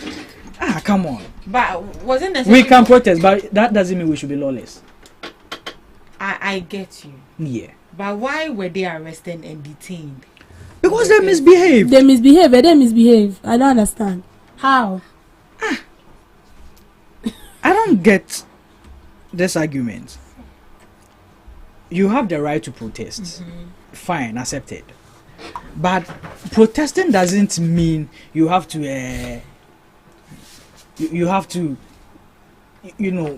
let's put that way, misbehave. But you know, it got to a point where some of them, the police officers, no one doing so she go. Who's one misbehaving?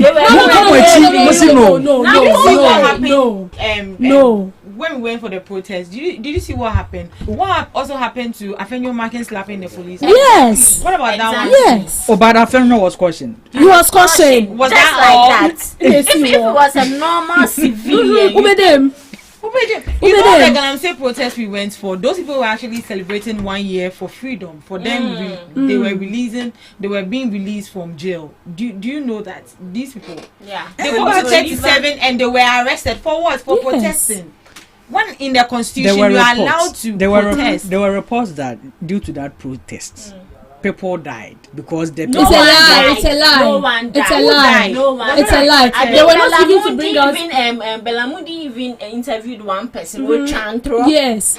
And they asked him to call the office on Timiko and Fair and no one died. They couldn't even provide an evidence to their claim. So it was a big lie. In every protest, if roads are blocked, they have alternative roads you can pass. Don't do that.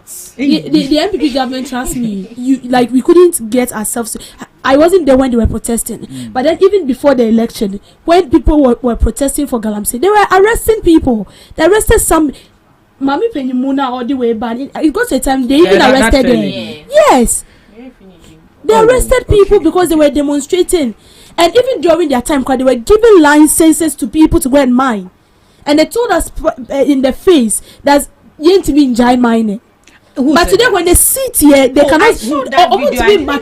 They said it. That person. They said it. So mining. They said it under what context? Context really matters. They said it during mining. the campaign. During the campaign. I saw it on TikTok. Napa also said something like that. Yeah, he also said something like that. He said it. So they were given, if only they'll be truthful to themselves. They've given licenses to people to mine. But since this current administration came into power, we are not doing politics. But have you seen them giving license to people? No. No one. We haven't really asked yet. Yes, we haven't asked whether they. Mahama said it. New way license. And I even saw it on Metro TV. Zero license for 2025. But look at the water 2000 and something. The water stability started way back. Exactly. It started way back. See, if the MPP should tell us now that Ensona Aseno it started in this 9-8 period of the current administration, they are big liars. Yes, they are big liars. To the extent that they went to the Pra River, the Pra and the Ayensu River, and they were you see. Sometimes I am mystery because during their time when the water was polluted, they were silenced. Why? Padlock, that's so man. They were silenced. But now that the current administration in Pad, they've now gained their voice, and then they feel like, and so now say, so we should come and do something about it. I feel like now we should forget about the politics, come together and fight Galamsey. But on a real, for me, I think the minority, they've lost their credibility. How? Seriously. How is that? We are tired of the empty vessels, of the lies. No. For that one, I wouldn't. Sometimes saying you like the deportation like this. It's a concrete one they brought out. Oh yes. Those are some of the issues that they should critique. But sometimes unnecessary. Yeah, because protesters say sorry to say that's true. That's true. It was unnecessary. It was unnecessary. And the people they were protesting for were in the house sleeping. Now on street. And some people don't even know why they were there. When they see the beer. The protest lacked clear directive and inconsistent messaging. Some people were there for Shatawali. Some people were there for increase in tramadol. Some people were there for harassment. Some people were there for Galamsey. What do you want? All the demonstration. But you were giving us mixture. At least, if it was the people didn't know what to say, what about the placards? Those that share the placards, they didn't read what was on it. No, okay. All kind there was all different narratives. You get it. All right, let's look at the last thing we're going to look at, and then we get into it with the guests. The removal of the Chief Justice.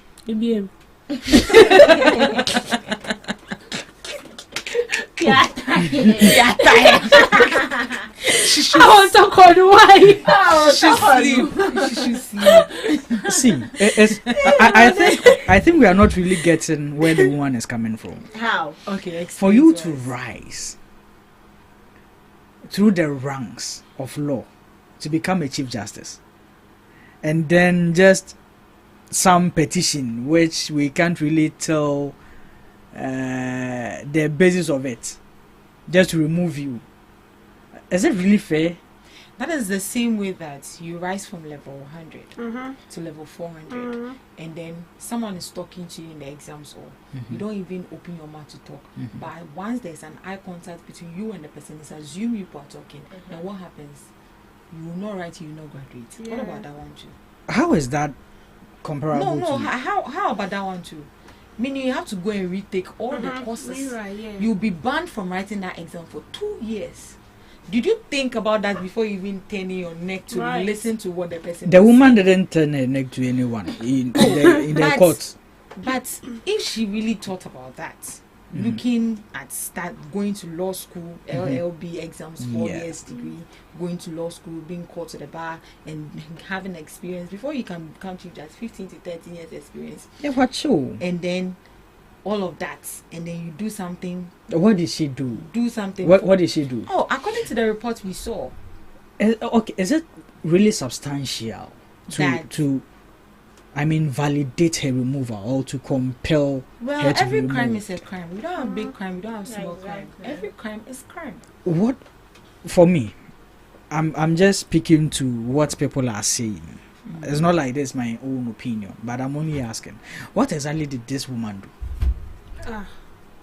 You didn't read that. The petition. It was misconduct. Yeah. What was the conduct that she? No, I think that wasn't disclosed. Let me find it.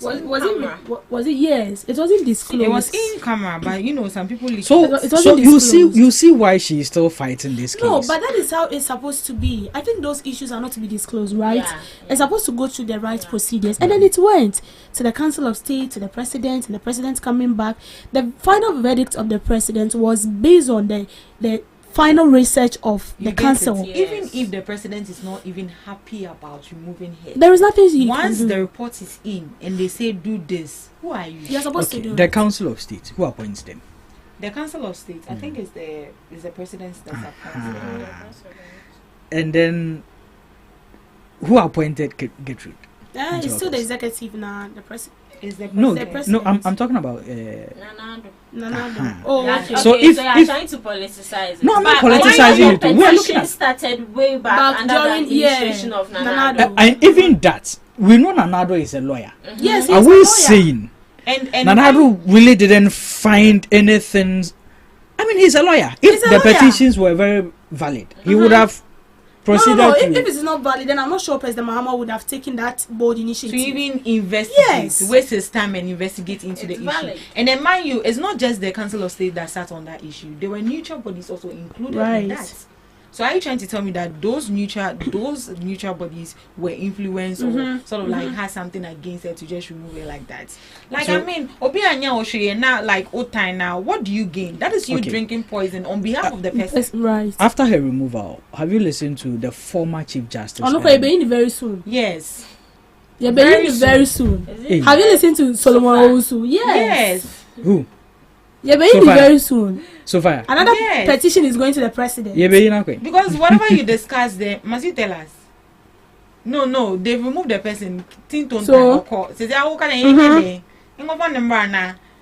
So- And she was also a Chief Justice. She Yeah, also former understands the CJ. law. So And she's against the removal. She thinks that the procedures were So introduced. if she's against the removal, I also heard people saying that if she's against it, that means that when she was in office, she was equally doing this. Right. So if she was doing that, then why wasn't any petition? And so I feel brought like the Ah. petition will continue. It's Yeah, against never the- yes. very soon. Boba. So I said the law is the law. Ghana The will law be has sweet, worked, Papa. so- The days ahead will be good. very interesting. Yeah, we are saying, yeah, when we come to office, Oh. Ora will do this, Ora will do that. No, we see, are still okay, here. no. When Ora you has bring done the oral nothing. issue there, in a way we are disappointed in them. But Uh-huh. wait, but with the No, oral no, team, no, no, objective but- here.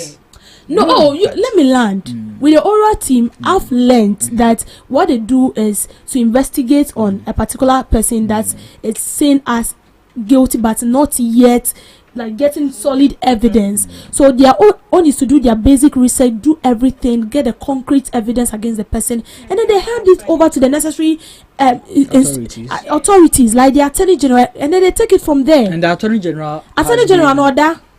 The Attorney General is sleeping. The Special Prosecutor is sleeping. All the offices, they are sleeping. They are sleeping. Ken Oforiatta is still. They are sleeping. I feel like by now, and it's For how long? like it's sad. For how long? Yeah, it takes time. And surgery. Hey. Well, why are they doing the surgery? There was. They said Like which part? Oh, I heard something. I thought maybe it was a new word, so I They wanted said, to. funny. Why, I Agba? said you guys. Oh really? Oh, I heard surgery. Hey, sorry, surgery. Sorry. Oh, but I mean, all in all, they are trying, but They are. things They are are. not really, It's not enough. Yeah, there's a whole lot to do. There's a whole lot to do. 24-hour economy, the 1 million coders, then it's Oh, still, they are on course. we are still not seeing anything in there. So they should really let us see much more. So, ladies, I really thank you here. And I thank God that none of you came with a glove, because the way you heated up, you would have punched me. I didn't hear. But No, but The distance is too far. Yeah, yeah. I hate it when you like to just tell me the truth and let me move. Oh, Alright, but alright. the current administration, they are doing well. They are doing well. The paya are just saying, yeah.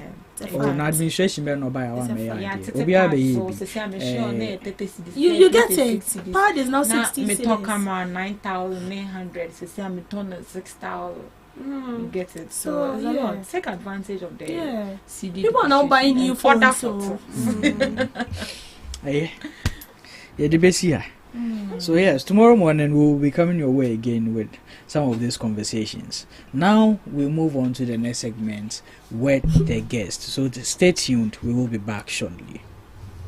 Are you ready to amplify your business or brand's reach and make a meaningful impact in Ghana and beyond? Partner with GhanaTalks Radio today to connect with a diverse audience across Ghana and beyond. Elevate your brand through on-air promotions and social media. Boost your brand during prime time. With Ghana Talks Radio, you can extend your reach across digital platforms. Ghana Talks Radio is not just a station, it is a community hub where your brand becomes part of the conversation. Join us in fostering connections, celebrating culture, and making a lasting impression. For customized sponsorship packages and enquiries, email contact@GhanaTalksRadio.com or call +233 202 544614. Ghana Talks Radio, giving the youth a voice.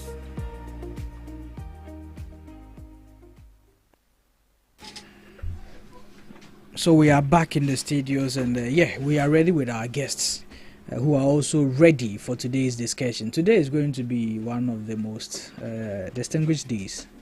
We are doing something that we've never done before. The guests don't even know what is hitting them, so they are prepared but unprepared. But gentlemen, we are very glad to have you all in the studios of Ghana Talks Radio this morning. How has it been? Well, it has been good. Sure. It has been good, eh? Very well. Hey, it's just that we this is the you. first time. Oh, Charlie, me too. I miss you guys. Sorry for your loss. Oh, thank you. This is the first time I've heard an NPP person say things has been good. Saying it has been good, not in the side of governance. But you know, I don't want to start. Then they will come in and say everything is propaganda. Not at all. Once we are living, God has given us life. It has been good. Okay. We thank God. We thank God for that. Prince. Good morning, Somari. Yes, sir. It's been a long time. Very, very long time. So why? Because I was skin out so bad. But the reason why I can say it's good is because it doesn't support Baumia. It supports Brian Champion. So you know Baumia has infested his communicators with lies. So when they kind of don't speak to the issues on grounds, they try to peddle falsehood. So I'm not surprised. I think Brian is quite okay. Although he's not okay, but he's quite okay. No, okay. So I'm not surprised he's saying things are going on. Okay. For that one, I won't argue. So I won't argue. So you won't argue? I won't argue. Okay. Miracles are happening today. Really? Since you have mentioned Dr. Brian Champon's name on the normal day are happening today. Now NPP is agreeing with NDC. I want to get out. Well, we are the parade at the economic. Now they are saying he's incompetent. He's incompetent. So we should bring Brian Champon. Who has been? They have their own tensions. Honestly, I don't support Baumia, but I have never said anywhere he's incompetent. No, okay. But I would prefer Dr. Brian Champon. So Brian Champon competence ahead of Baumia. Well, I don't want to. I mean, you don't but why are you supporting Brian Champon? The thing is that you see, I think in going into 2028 election, whatever it is, the NPP must win the election. Hey, why? That is just a fact. We need someone that will, save us from this slavery. We are tired of all these political actors. Do you understand? So we need to bring gentlemen that can save this country. Irrespective of your political class, NDC, MPP, we need to look at certain people that can come. What indeed they have done from the past, and that when we make them president of the country, or when we make he or she a president of this country, they will do better for us. And I think from my own perspective, I believe Dr. Brian Champon stands tall within MPP, NDC, or any other political party. Okay, Prince. Yeah. We under slavery. I don't engage them much. They are the ones finishing out with 10 cents of each other candidate. And we are going to use those things against them. No, okay. I'm not the one propounding those things. They are very people telling us what Brian Champon did, the monies he looted, the properties he bought. You are the ones telling us, Kenny Japan, the thing he has done, but we know what he has done. So when we come and use those things against you, don't tell us it's propaganda. And you know what? Yes. And I don't really know why NDC has a lot of massive interest, or they have massive interest in this. This contest. Now, with that, let me come to this. There's been a survey not so long ago. It was just conducted a few days ago. The survey says this: the NPP prefers the NDC to come with General Mosquito. The NDC also prefers the NPP to come with Dr. Baumia. Now, let me ask the NPP first. Why do you prefer General Mosquito? Is he like a weak opponent to you as a party? You think with him you can easily win against him? To me, if you look at the potential candidates from the camp of NPP, I see all of them to be weak candidates. I don't know, but you see, if you compare Lawyer Haruna and some other people that correlate in the contest to that of General Mosquito, we know General Mosquito cannot go deeper in terms of winning the heart of the grassroots. Okay. Because he believes in making noise. On the surface, he just wants things to appear he is best. But when you look at him carefully, he's a candidate that can only he can only serve as a chairman, as he's doing now, or a ministerial position. General Mosquito, looking at him, we can't trust him with this country. We never can trust him with the highest office of the land. Oh, come on, we can't do that. Why is that? This man has no any past best record that when NDC bring him forth, he can market himself. He's not a marketable candidate. We all know. You know, as a party chairman, he has brought the NDC back to power. You see, he has won the NDC 185 seats. You see, if we have to consider internal contest, every political parties, in fact, if we take the delegates into consideration, what the delegates know of is money. You know, in this country and most of the African countries, what the delegates know is money.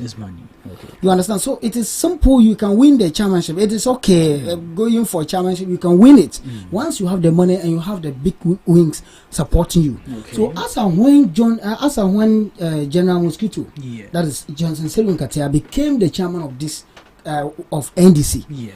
John Dramani Mahama and some other people, influential people, are supporting him. And that is an internal contest. Okay. And that is completely different from external contest. And so I think I don't see any of the candidates being a threat apart from Lawyer Haruna. I have my reasons. I don't want to come over it. But for general, for the current chairman of the NDC, if the NDC should present this guy, if they should present him, it's a done deal for NPP. And whoever from where I said, whoever they present, because if you look at what the NDC has said in coming to power and what they are doing now, it is clear and obvious that in going into 2028 elections, if the NPP is able to prepare themselves and get a credible, reliable, and trusted candidate, we are going to take it not just by a surprise. I don't know, not just by a surprise, but we are going to take it on clean grounds. Okay. All right, on clean grounds, they put it. Prince is always laughing. Oh, as for me, the question I want to answer it this way. Okay. Because I don't see the comparison here. There's nobody in NDC that has declared their intention to contest. So I don't know where. Of course, people are at liberty to do service, right? You can easily, or based on perceptions, can say that I think this person will contest. As far as I'm concerned, once you have sound mind, 40 years and above, you can contest. So maybe Edem Agwana can contest, right? Maybe it's 40 years, maybe Dr. Amahoyene can contest. Maybe my father, Brian Chama, he can contest. Somebody in Kentambo constituency, he can contest. Ward coordinator can contest. So right now, I don't know who is contesting. I can't do the comparison. Okay. What we know of is that a political party in Ghana has opened nominations. People are fat. They've undergone vetting. So if you are doing that, we can put it in proper context and assess them. Which one of them do we think that will be a favorable candidate? For the NDC, I don't know anyone that has declared their intention. My party, I want to respect my party's decision. Okay. Our party has not issued any letter to that effect, so I can't speak to that. All the things names going around speculations. Who knows? It may get to the time and those people you are mentioning may not even be the same or may decide not to contest. So I don't want to even speak to names or whatsoever. Okay. I respect President Mohammed's governance. Okay. He's delivering on the reset agenda, and that's our central focus. Okay. Those that have decided to do their elections in the name of trying to rebuild their party and feeding Ghanaians with their very own sins. It's what we should be discussing, not somebody who has not even thought of, contesting an election. Okay. Now, with that being said, you mentioned survey. So the question I asked was based on a survey that was being taken, that the NDC actually prefers Dr. Mahmoud Bawumia to come back in 2028 on the ticket of the NPP. And why would the NDC want the most competent vice president the country has ever seen, the IT man, the man who has graduated Ghana from from the Stone Age to the IT age? I mean, okay. When you say IT age, she has graduated or transformed us. Before 2017, economical West Kid as well. So before 2017, when you say IT in Ghana or information technology was in Ghana, see. Whether Dr. Baumia or Brian Champon, Dr. Aduchum or Kennedy Apon, we the NDC are prepared. And as I always tell my people, our fortunes in the next election has nothing much to do with the candidate. It has to do with, but not much to do with the candidate. Okay. It all depends on how President Mahama will deliver. Okay. So whoever the M people represent, we are very focused on delivering our agenda. And I believe that Ghanaians will only vote for the next candidate because of what President Mahama has done. Because we're going to campaign based on the records of President Mahama. Okay. So if he doesn't deliver, are you not going to tell us that probably you're part of his government? Yeah. Will you go and do Baomians? Will you take up Baomians' character of, me, I wasn't part, I was part. We don't even know your stance. Dr. Baomia is not somebody that I think even Dr. Frank Amakon on AD can even see Baomia can win him hands down. But really? Baomia won't know him. You see, when it comes to this whole internalization and economic, and sometimes I wonder, they don't have a fixed position on issues. Okay. You are saying that as a vice president, you are only a ceremonial person. How can a ceremonial person affect policy implementations? Yeah, and I'll tell them when you go to cabinet. Look, when you talk about digitalization, we had a minister for communication and digitalization. Okay. Are you now telling me that Madam, what's her name? The woman that just lost her seat, Esla. She was basically quote unquote useless. That she wasn't doing anything, but Omia was in charge of digitalization in Ghana. No, tell me, if we had Minister for Communication Digitalization, you are saying that everything digital is Baomia. It's no longer the Minister of State. Then the minister was basically useless. It's one thing that it's normal, it's politics. ECG will build their system. Because you want to present Baumia to the next candidate, what do? After building the system, you come and launch it. Of course, no one knows what went into building that app. So we say that you did it. You realize what ECG they told Baumia about he parading or peddling falsehood about the whole ECG app and all that. So we knew what he did. They basically skewed the system to favor him. So whatever it is, Baumia is the one who did it. If you look at airport, this e-gate has been there since. Your own minister posted it years back. But MPP communicator come and sit and tell her, you hadn't not been for Baumia, you haven't seen e-gates before. Even University of Ghana, as far back as 2012, e-gate has been there since. Hotels, e-gates. But they will make you look as though e-gate is something new in Ghana. So whether it's Baumia or Ken Japan, all Ghanaians are fully aware of their sins. I don't think anyone of them is fit enough to leave this country. And yes, I mean, we are all aware of their sins. So, but let me give a very good morning to, if you allow me to do that, Madam Abigail Elom Mensah, the CEO of Maslow.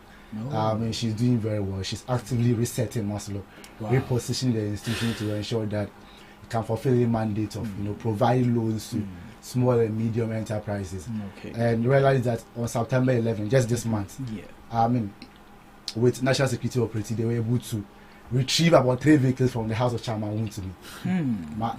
Madam Elon Mensah want to make sure that the institution Maslow, right, is back on its feet again. Okay. So if you are listening to me, or if you are watching this video, or you are watching this live, and you know that you're taking loan from Maslow, please gently go and honor your obligation or repay. Okay. Else you'll be legally forced to do so. Because you see, we can't run a country where you come and take a loan. Government need the money as and when it's due for you to repay, to give it to others. But for some reason, because of political affiliations and all that, we take a hold of these vehicles and money, so we don't want to pay back. How would that institution get money to pay for others or give out loans to others? If we were to be private institution, we will do that. So I want to commend her for her initiatives and also her capable deputy, Khalida Seidu. They are working chemistry is so admirable. It's very rare to see in Ghanaian leadership that 2 women are supporting each other genuinely like that. And I love what they are doing. I wish them all the best. They should make sure they will recover all the money that has been looted, in terms of defaulting loans and all that. We want to make sure that state institutions, if they cannot make profit, actually they should be able to break even. If you are not making profit, you also shouldn't be running at a loss. That's what we want to do. And Madame Elon Mensah is leading that charge. So I want to commend her for that. Okay. All right. Ima, you've been laughing. Why do you have something to say about what Prince said? Well, he was. I don't know his relationship with these people, so I don't want to trip inside. That was why I was smiling. Oh, yeah. Well, Operation Recover, everything, the loot and all that, it's fine. You see, I don't support where you become, you occupy a position, and instead of looking at the way forward, looking at the growth of the country, you need to, sit on some of the monies and all that. But then we have also seen the true nature of this aura, what they are doing, what the public is saying, and all that. You see, this is not the first time things of this kind is happening in this country. We have seen series of this when MPP took power 2016, let's say 2017. We also what they did, running after people and all those things. Maslock is not the first time hearing people have squandered the money of Maslock and all that. So it is their time and they are chasing for it. I will be glad that if Ima is stolen something that is meant for the development of this country, meant for the Ghana, you come after me, take it. It is not mine. I will never support you wrong. You know me, I will never support you wrong. Sure. Yeah, so there's no need. If he is saying something there and the people are listening, they really want to do it, I will also support it. Yeah, sure. So okay. All right, thank you, gentlemen. Now, today we are looking at a very interesting story. We are looking at the state of the nation currently. Now, the reason why we are having this discussion is recently there's been so many things happening. We've seen press conferences going on some river bodies. We've seen protests going on. A government just under 8-9 months and suffering all these things. We've heard of petitions being made to the president from the opposition party that they feel harassed and intimidated. We've seen citizens march to the forecourt of the presidency to hand over petitions against the fight of Galamsey. All these things going on. Do you think Ghana as a country under the new administration of the NDC, the nation is in the good state or not? Emmanuel. Thank you so much. It's a very nice question, and I think anyone listening to us will be very interested in this topic. To tell you the truth, today my position is never to make or to level any lie or anything against anyone like I used to do. Okay. See, like you used to do. I don't used to lie. That's exactly what I want to say. See, if we have to talk about 8 months or 9 months of the NDC led by John Dramani Mahama, in fact, a former president of this country for that matter, we can talk about it very well without comparing the 8 months of NDC to the first 8 months of NPP from 2017 January to September. This should be the best comparison we can make. And in making that comparison, it is obvious that the current government who have told us that they are going to reset the country, it is obvious they are not resetting anything. If indeed they are resetting, what have they resetted? You understand? Yes, there could be some parts where the NDC government has done very well. You see, if you get in touch with any of the NDC communicators, what they do is to quote figures and confuse people. And most of the figures are not in reality. They just quote. You understand? If we are going to sit down and discuss the state of the nation currently, it will take us 3 days. First of all, yes, we can't finish it. You see, first of all, I wanted the NDC to begin like what Nana do and then Dr. Mahmoud Bawumia did in 2017. What did they do? Very well. Within the first 8 months of Nana Idudanko Akufo-Addo, we saw that free senior high school was already implemented. Okay. And that was one of the key policies we made to the people of this country. And that was the promise we made to the people of this country in going into 2016 election. You understand? They implemented free senior high school and over 400,000 students were enjoying it. We saw planting for food and jobs was already enrolled and about 200 farmers were engaged. We also saw that, before John Dramani Mahama, before he left office in 2016, he ran to IMF. Then the IMF told him, look, Charlie, your coming to us is too much. We will give you the money, but we are going to put a ban on this money, and that we were not going to employ anybody into public sector. And when MPP came, that was the first thing we did. So as within the 8 months we're in this, you could see immigrations, police and others. People were buying forms. And things were already employment, they have to scrap off that kind of ban. You understand? And we could go on and on. We saw nuisance taxes, KIA taxes, and all those things. I mean, the VAT, where they increase the VAT to, and all those things. You see, these are things we're expecting the NDC to do. But they are not doing that.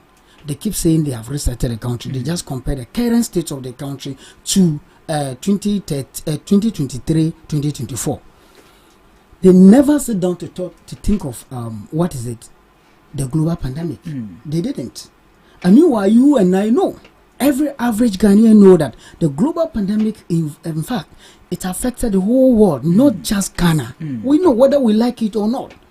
You understand? So currently, there is certain agenda they are embarking on. I don't know what they are researching. Today, they tell us the dollar has come down. The next day, the dollar is struggling to rise up. And it was somewhere, I don't know, was it 10 or 11? Go and check. It's around 12 point something. It's going up. The fuel, then when it came to, what is the name? Or it came to 10 cedis per liter. They just came and loaded a very heavy task. D-levy buying on it.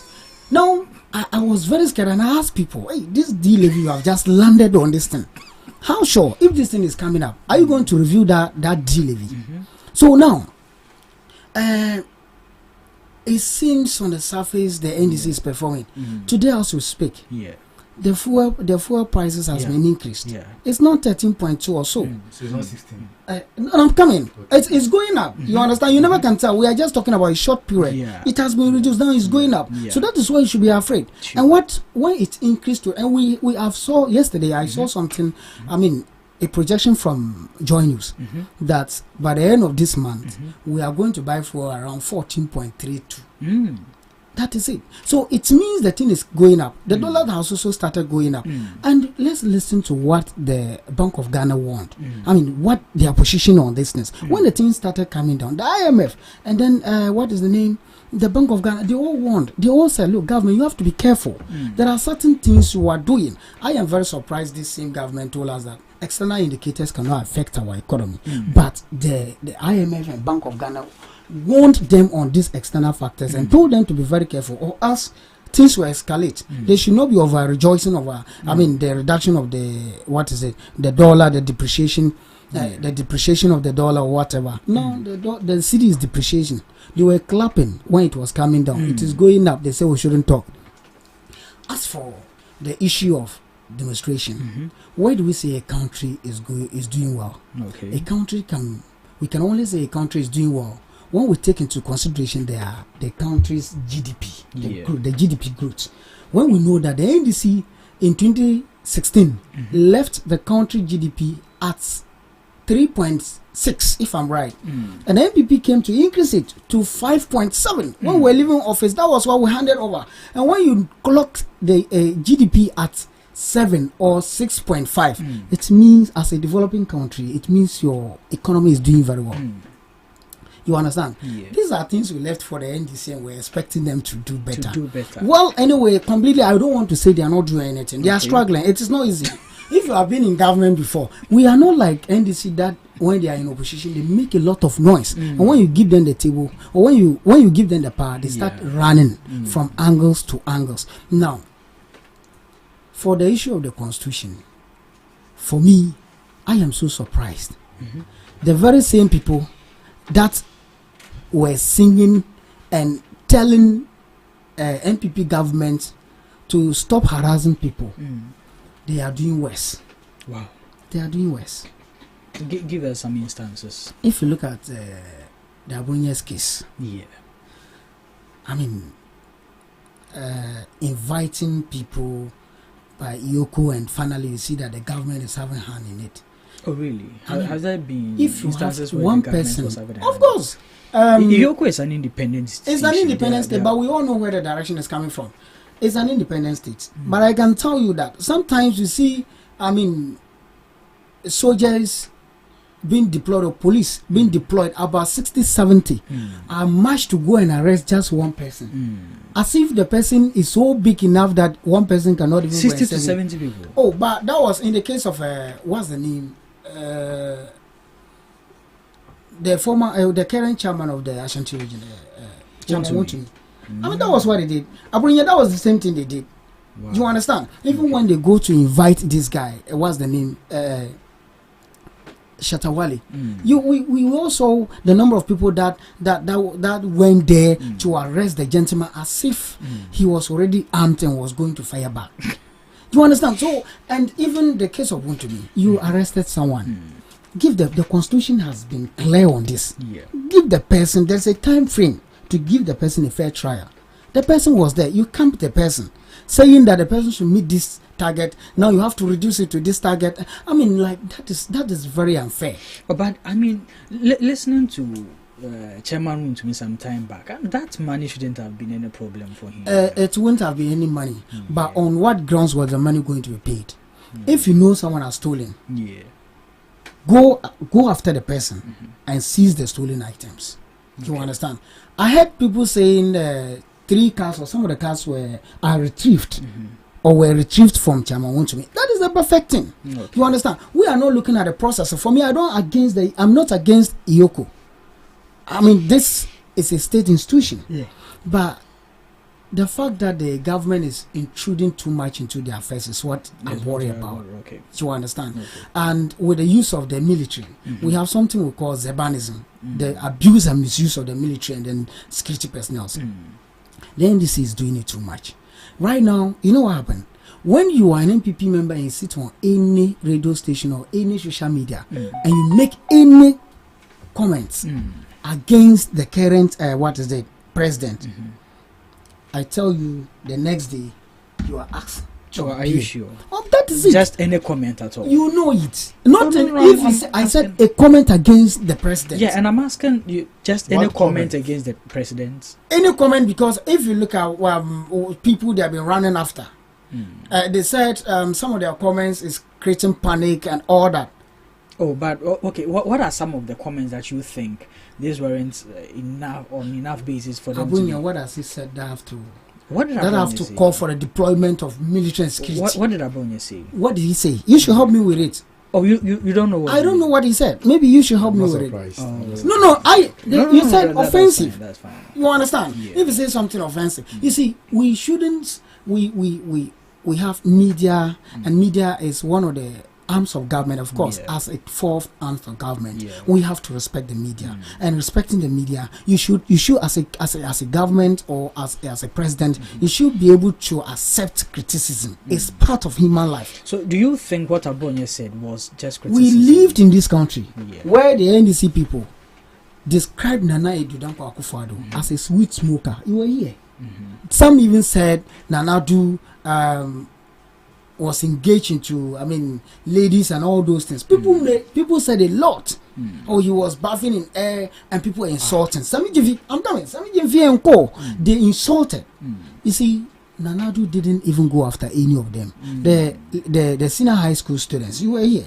Look at the comments they passed against the president. The president said no.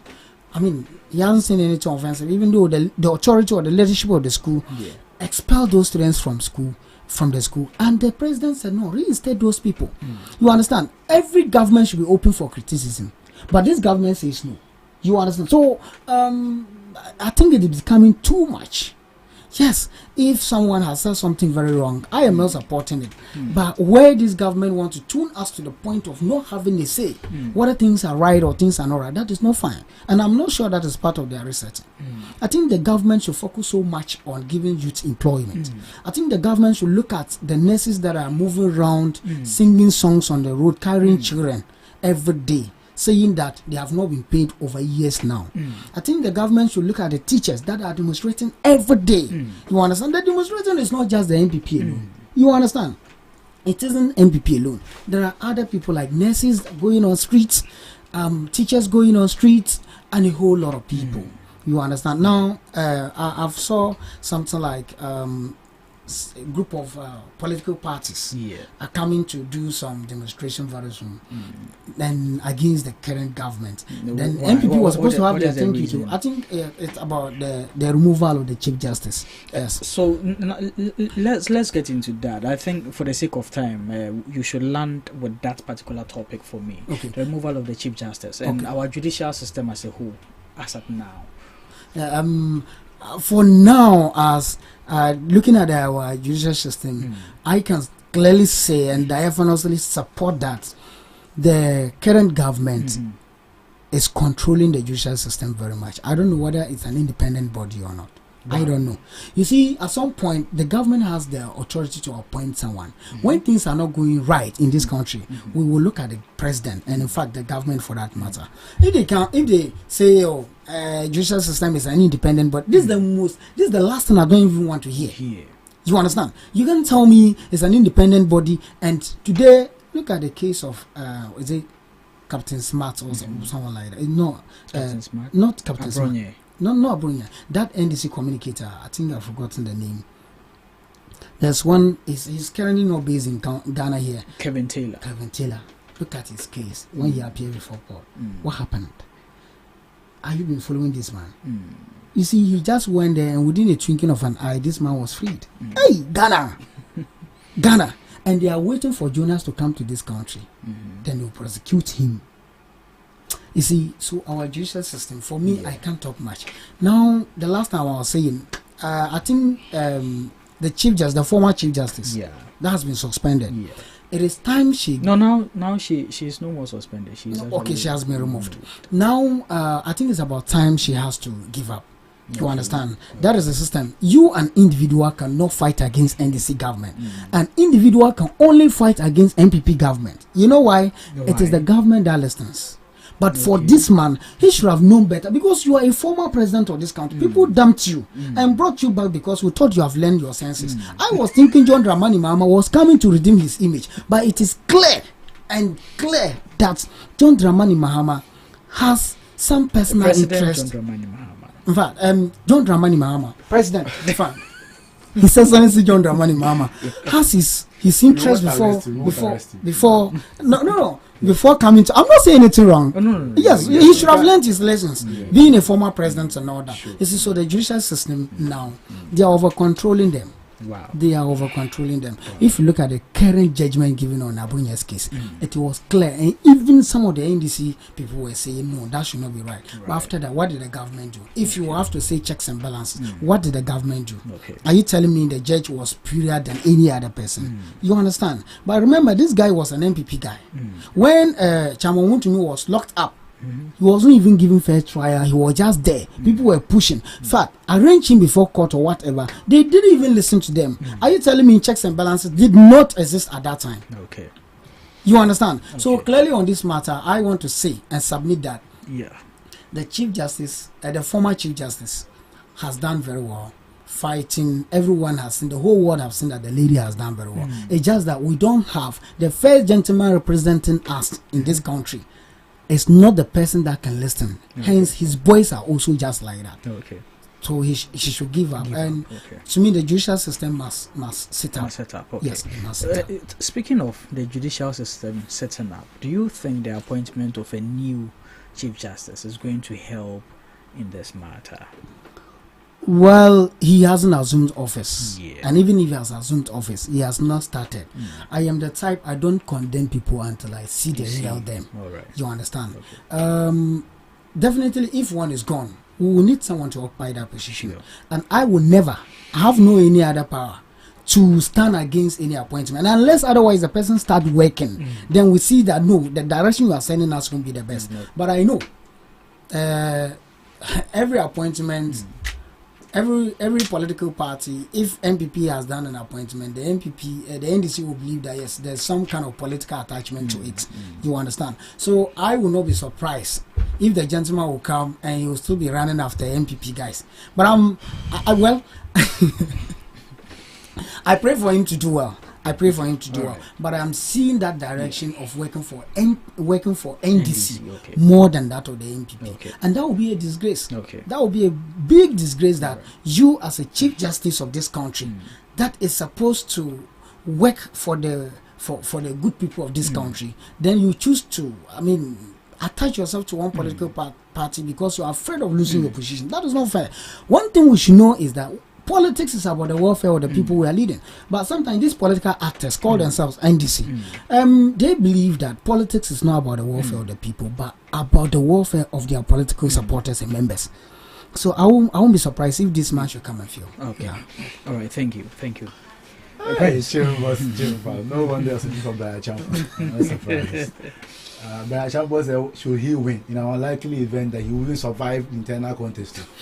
You come and support party boys. So what are you then trying to put across? Anyway, the state of the nation. I would say that the reset agenda is fully underway. And don't laugh, the reset agenda is fully underway. And I think that this government has made some very significant strides in reshaping our economic outlook, which is, I believe, in my view, is worth commending. Look, we have survived over 8 months without borrowing from the international capital market. Right, inflation has reduced from 23.8% in January to 11.5%. He said we should do comparison. That's what he said, so we can see whether the government is doing well or not. Right, the city you are talking about, we promised, President Mahama said, I'm going to keep between 10 and 12, assuring the business class that do your projections between 10 and 12. He has kept his promise. So you have to ensure that there's a stability of the Ghanaian city. The prices of who we are talking about has reduced despite the introduction of 1 Ghana levy. And that without that levy, they, at some point under MPP, we bought diesel for 17 Ghana cedis. Today, 17 Ghana cedis. No. Meaning that we are making some progress there. When it comes to even taxes, the 10% betting tax that your boys will go and do something small. Today, we have abolished it. E-levy has been abolished. Do you understand the whole point now? Now, when it comes to even certain commitments, they are saying, oh, we are not doing anything and all that. No fee stress. Okay. We have allocated 499.8 million. Right? Over 120,000 students have benefited from no fee stress as I speak to you today. We are paid. All those that have been received their money are those that they either didn't register for because maybe they don't want, or they have problem with their names, with the institutions. That's it. Over 120,000 of Ghanaians have benefited from that. Tertiaries to level hundreds. When it comes to commitment, DDEP, that you people, you made a whole former CJ. What's an embarrassment? What is more embarrassing than a former CJ to go and demonstrate? In February, we were able to make sure that we paid about 9.541 billion Ghana cedis to DDEP bondholders. Just last month, the finance ministry disbursed about 9.7 billion Ghana cedis to the bond that matured in August. These are the significant things that we are doing to make sure that the people that you left stranded today we are paying. Bring the total payout to about 19.4 billion Ghana cedis. So within the space of 7 months, we were able to pay about 19.4 billion Ghana cedis to DDP bondholders. When it comes to our rules, we inherited about 67 billion Ghana cedis in arrears. That's what he gave to us. Although most of them, we are auditing them, so they are likely to see the figures reducing and all that, right? And we are committed to settling all these arrears over a period of 4 years. And for which reason we have allocated 13 billion Ghana cedis in the budget for that. Just in July, the government released about 4 billion Ghana cedis to pay for contractors. Focusing on the one just here, the contractor. Just last month, we paid the contractor 809 million Ghana cedis so that the ongoing work can be expedited. That's what the government is committed to doing. And you are sitting here telling us that, oh, and we are not seeing anything. When it comes to the big push agenda, the $10 billion big push agenda, that was done just about a week ago. These are facts. The President Mahama commissioned it. We want to make sure that Ghana, we have suffered a lot in terms of infrastructure, and we have earmarked about 32 road projects that are going to be constructed under this initiative. Wow. The president, on top of that, cast forward for the Dowenya Afenya Dodowa road, about 24.8 kilometers, to make sure that the people there at least will ease them of traffic congestion. Okay. Right? We have set aside 14 billion Ghana cedis in the budget for that already, and which is going to fund this project. We are doing the whole Denu road project, which is about 99 kilometers road. We are doing many of them, and within the space of 4 years, we see massive infrastructure ongoing in Ghana. When it comes to our health, right? National health insurance, for instance, we came and met an arrears of about 603 million Ghana cedis as of December 2024. As we speak today, we have cleared all of that, 603 million Ghana cedis. To the revenue of national health insurance has said from what he gave us, what he left for us, 6.52, right, to 9.76 billion Ghana cedis. That's what we are doing. Over 3 billion Ghana cedis increments. After uncapping the national health insurance levy, do you know what we have done? We have been able to show that they will receive enough money. That's why you have seen the surge for the 6.52 billion to the 9.76 billion Ghana cedis. That's what the NDC government is committed to doing, so that there will be timely payment of claims. We can deliver good health service or good services to the Ghanaian populace. So President John Dramani Mahama is delivering on the reset agenda, and no one should be, deceived. When it comes to the NDC and what we are doing, look, we want to make sure that every Ghanaian will feel part of the economy. And that's why President Mahama wants to say that it's jobs for all. We are creating sustainable jobs. Today, has unemployment rates increased? No. You were telling us that, they will quote figures and the figures, it has not reflected. But you were here telling us figures about GDP. Is it the propaganda of MPP? You were the one quoting figures. And I'm not who did that. When it comes to our education, today we have uncapped GEF fund. Today, when was the last time you heard about shortage of food in our high schools? When was the last time you heard about? Maybe I have no head. When was the last time you heard about that? Maybe you are a journalist. Maybe you can remind me of something like that. Honestly, it's been a while. Correct. When we came to power, we realized that about 320 family officers, right, were owed since July 2023. Today, as we speak, all of them have been paid. It's a fact. You owe them as of July 2023. This government has paid all of them. But some of them will conveniently come and sit here and be saying the government is not spending and not buy your own spending. And then one way about you want to into your please, the propaganda must stop. We're sitting here speaking your manner of falsehood that NDC said that external factors cannot affect our economy. Which NDC member said that? John Dramani Mahama. Where? Produce evidence, please. Look. When we said, please, I don't want to come in. You are giving the opportunity to come in. I said produce evidence. I'm giving you my time. The COVID-19 was actually affecting our economy. John Dramani Mahama, maybe the audio is like, John Dramani, please, I'm coming.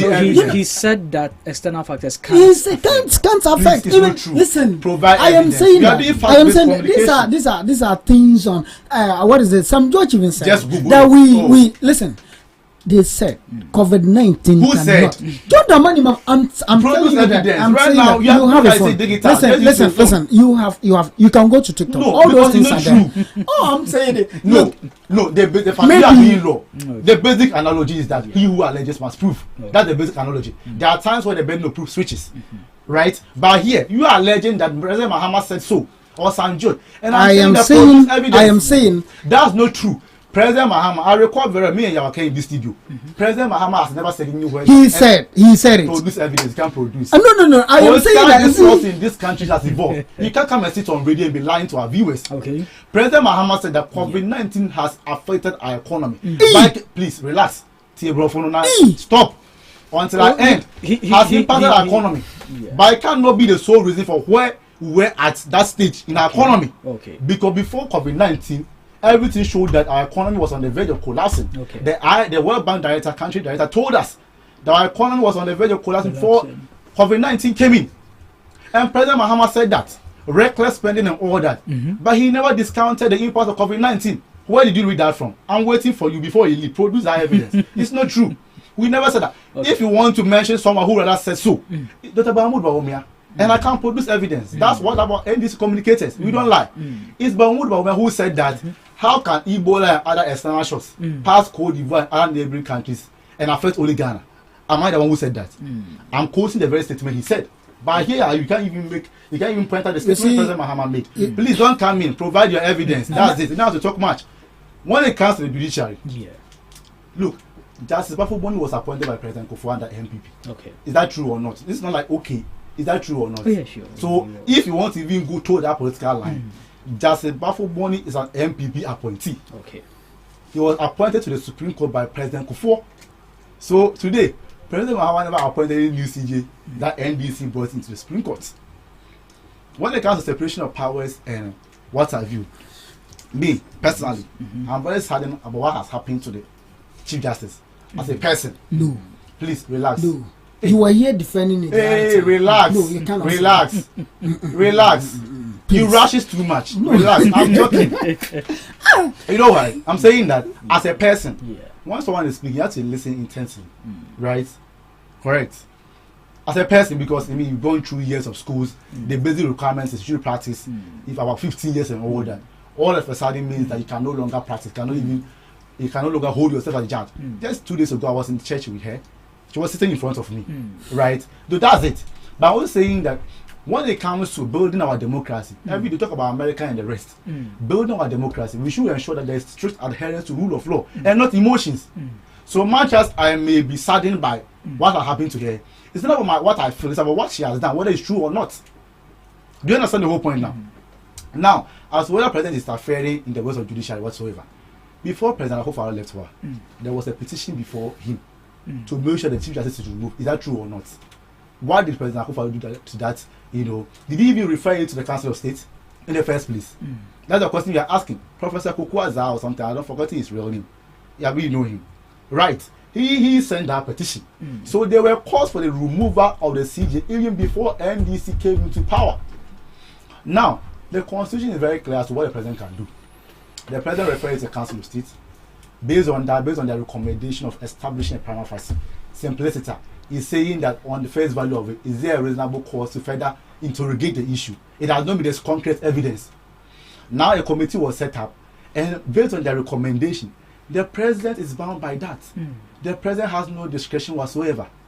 So he just has to go ahead and act on the recommendation of what the committee has said. We can argue about so much powers being given to the executive. But you can also tell me that we should all of a sudden change the constitution because you feel that so much powers has been given to the president. No. On such a time where those provisions will be changed, it's just like telling me that I don't think IGP should be appointed by the president. That's me. It does not also mean that should President Mahama appoint an IGP, I will say that what you are doing is wrong. How is that wrong? Because he has the power to do so. But the only thing I can do is to call for a change in that provision. Now you talk about democracy undermined. I always wonder where they get that concept from. No institution in this world is absolutely independent. There's nowhere. There's no institution in this world that's absolutely independent. And see, this calls for judiciary, the president shouldn't be able to sack CJ and all that. I get that point. I understand the import of those arguments. But we'll get to a point in this country where we have a CJ who can dictate to what the president should do. You know that the Supreme Court is very powerful. They can declare the actions of the executive and the legislature are null and void if they deem it unconstitutional. They have so much powers as well. So the moment there's a case where the CJ cannot easily be removed, the person can become more like a dictator. When Afenyomakin writes to the Supreme Court, there were people saying that the Supreme Court or the judiciary is interfering with the works of the legislature, which I have my personal reservations about that. But what I'm saying is that these are the separation of powers.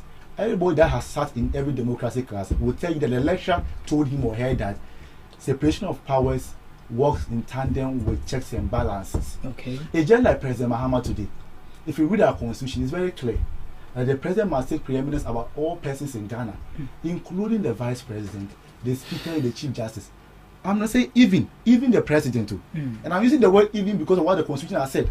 He's making you look at the president above all of us in Ghana. And he said that include the vice, the CJ, and the speaker. And the constitution goes on to say that even that person, the occupant, don't have President Mahama in mind. Have the occupant of that office, whether it's you or me. He said that person can even be removed from office. Today, the Parliament of Ghana can remove President Mahama from office to really act unconstitutional. Okay. Now, if members of Parliament today want to remove President Mahama from office, don't put what do you call it, the total majority in mind. Parliament in general want to remove President Mahama from office, then emotional argument will come up. Oh, I don't want to be the MP that will be said of me that it was right at time to remove president from office. Then someone will be like, oh, has it ever happened before? That Ben I almost say president I did that. Monkwana Moye first time. Sana did it Chrome Haman for the Bonino. Okay. If you want to fold that argument, oh, I don't want to be the first speaker. Maybe Speaker Babin will say that, oh, I don't want to be the first speaker that will be said of me that what do you call it? It was during my tenure or under my leadership that the president of the republic was removed. We can't be doing that argument. You know why? Because it's about what the law states, not about what I feel. So if the president should act in contravention of the provisions of the constitution, it requires that the president should be removed. Argument can only be made around the fact that whether the parliament use was right or not. It's not about whether the president is the first time or not. So when I hear people talking about, oh, this is the first time a CJ is being removed, then ask the question, is it about first time or is illegal? Because if today the president should act in contravention of the provisions of the constitution, it's being removed. It's not about it being the first time. The fundamental question should be about whether the president has indeed acted in contravention of the provisions of our constitution. That's the fundamental questions. So I've listened to a lot of lawyers from the MPP. They should be able to cite procedural breaches. They can't. Okay. All that they say is, oh, the woman, as if it's their mother. Now they are not crying as though somebody that their mother has left them, has traveled, and they are now crying, and they are waiting for the mom to return. We can't build a country like that. When it comes to people being arrested, look, we are all entitled to freedom of expression. Can express our views on issues. But they say that the freedom after expression is the problem. You see? So you can express. And I was very shocked that you asked him about what Abroad said. He can't make his last statement. Yesterday, you see a video trending. That's my classmate.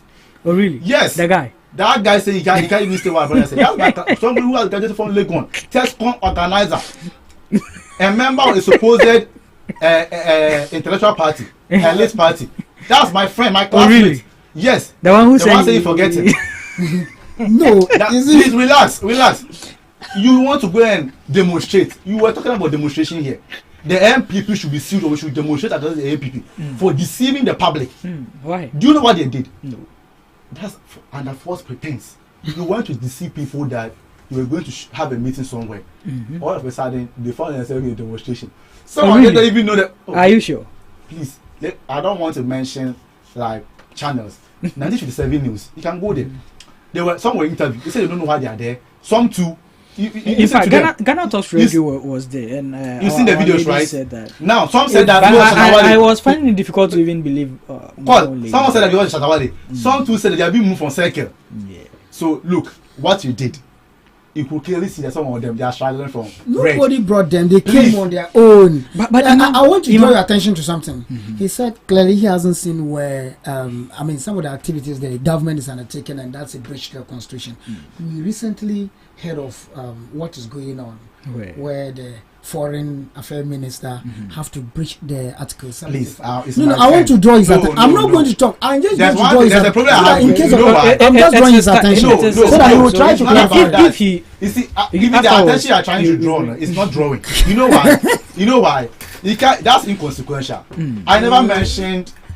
Foreign Affairs Ministry. But he is saying that he wanted to bring it up for you to but you see, that's one thing. A problem I have with my brother. He doesn't listen to you when you're talking. Okay. Did I ever mention, right, in my submission that the government has never made any decision which can be deemed illegal? Did I say that?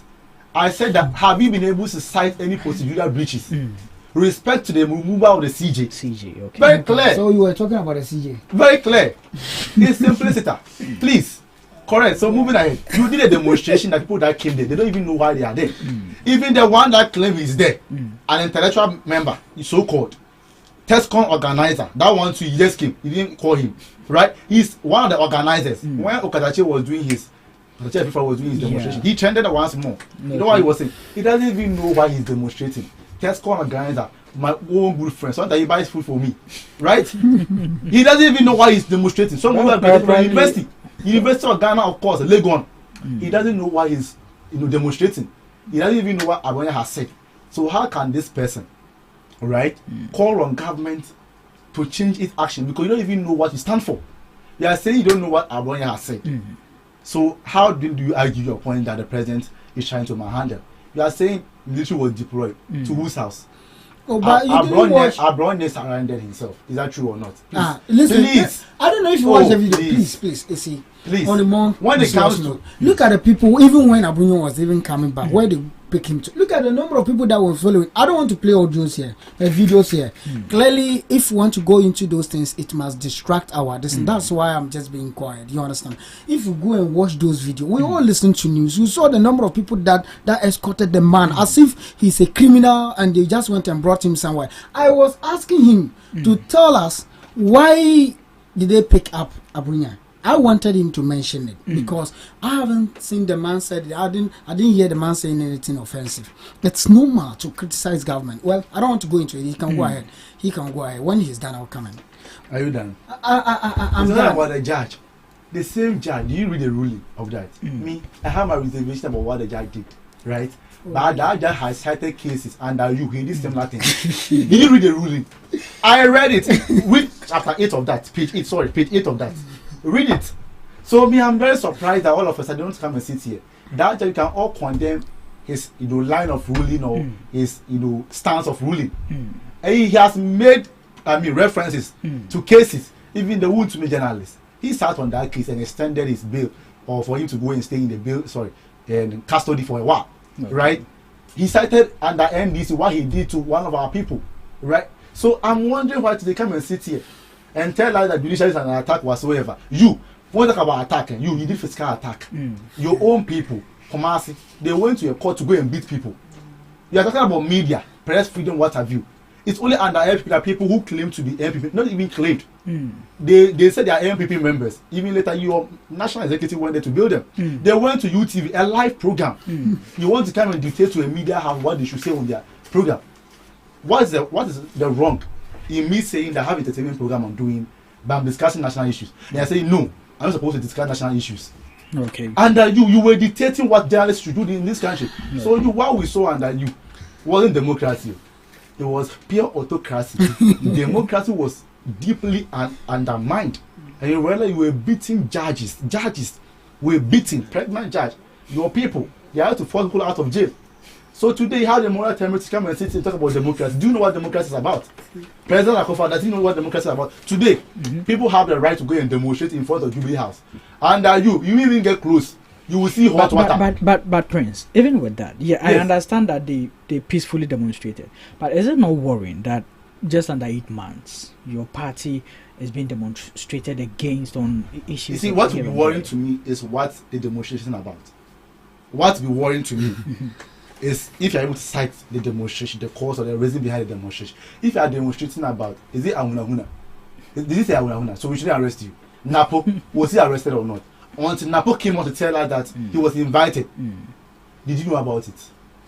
No, did you know about that? Okay, but that wasn't the only demonstration. That so which one? Oh, but the Galamsey demonstration. What Galamsey? Yes, just you see. If you want to talk about the Galamsey, I can use like 2 minutes to clear it. The basic fact has to be established. And the basic fact also should not be lost around this morning. That we inherited a government that falsely claimed their supposed fight against illegal mining caused them their city mining areas. Some of them go as far as saying that all their city mining areas. And for that reason, show zero interest and commitment in their final 4 years. Is that true or not? Dr. Yafie said that Yenjai Galamsey Yenjai China. Because they got Tuaba. Is that not what he said? That alone, Mr. Mari, should give all of us a clear picture of the level of pollution this government now has to confront.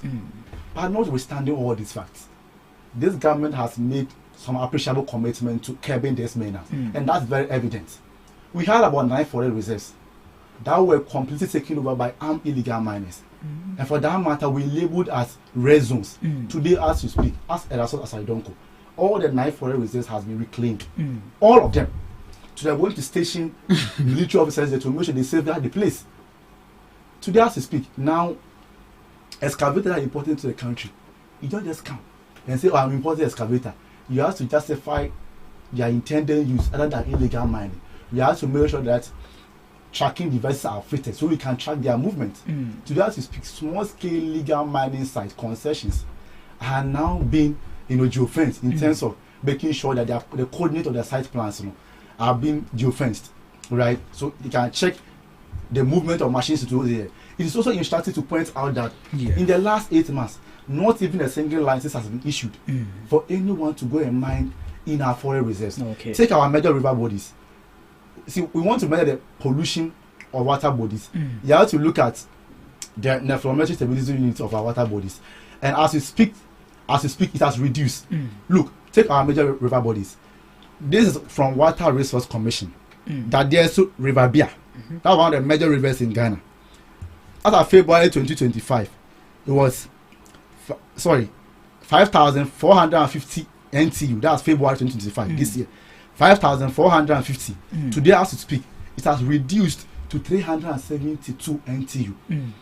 The Adiembra River offering was, as of February, was 5,740. In July, it was at 2,205. That was River Pra, major River Pra, right? Was February was 4,800. In July, 2,820. It has reduced. I came on that River Brim. For the sake of time, just level 2. Brim. February 3,824 NTU. In July 1,710. Osino River Brim 4,960 in February. Today is 4,505. Just to do some video. I think the last minister's constituency. You see the water bodies there, very clean. I'm only saying that calls for government to intensify the efforts are justified. I'm not saying that anybody say government should intensify their effort is out of place. No, me, I will not say we have done excellent in the fight against Galamsey. I always tell people that Bawumia and his children can buy imported water. President Mahama and Sharaf and Farida, they can buy imported water. I cannot buy. But my government has shown enough commitment that cannot be discounted. However, anybody saying that government, please intensify the fight, intensify it. I support it because we have to do that. I will not say we have done excellent. We have done well. All right. But we have to do more. We have more to do. Okay. Thank you, there, gentlemen. Our time is up, but I'll give you a few minutes to your last words. My last words. I mean, I should make some response to some claims. Okay. Yes. We have only 5 minutes left, so I'm giving you 1 minute. To do I just want to let my gentleman understand that the taxes he was talking about. Like I said earlier on, we have one tax NPP has imposed, NDC has imposed on this, the good people of Ghana, and that tax, when you add all the tax they claim it was nuisance. Imposed on the Ghanaian people by NPP. If you add all those taxes, the money we were getting is less to one of their taxes they have brought. Now, there are within 8 months, we are seeing a lot of taxes so everywhere. The import special levy, the D levy, and sanitations and all those things. You see, if we want to really go into this issue of taxes and all that, no government can run this country without taxes. But we are saying that no matter what it is, make it moderate for us. Just like what they are loading on us. Anyways, I'm so surprised you are saying our time is up. I wanted to respond to some claims he made here. Our time is up. Anyway, so I won't say much. Since our time is up, I won't say much. Well, first of all, I want to say a very big thanks to everyone listening to us, and also say thank you to all the NPP guys in Zabzugu constituency. Also want to express my profound gratitude to the former member of parliament for Zabzugu constituency. He has been so helpful. And yes, that is it. And anyone watching us this morning, we say thank you to the person. Thank you to you, man. Yes, we are going. So let's say good morning to Erica J, Honorable Erica J, CEO of NEIP, very affable gentleman, hardworking, forward-thinking, and I want to commend him for a good number of policy interventions he's spearheading to make sure that the entrepreneurial ingenuity of the Ghanaian youth is fully harnessed. You know that in our university campuses or in tertiary campuses, you have students who are already running diverse business.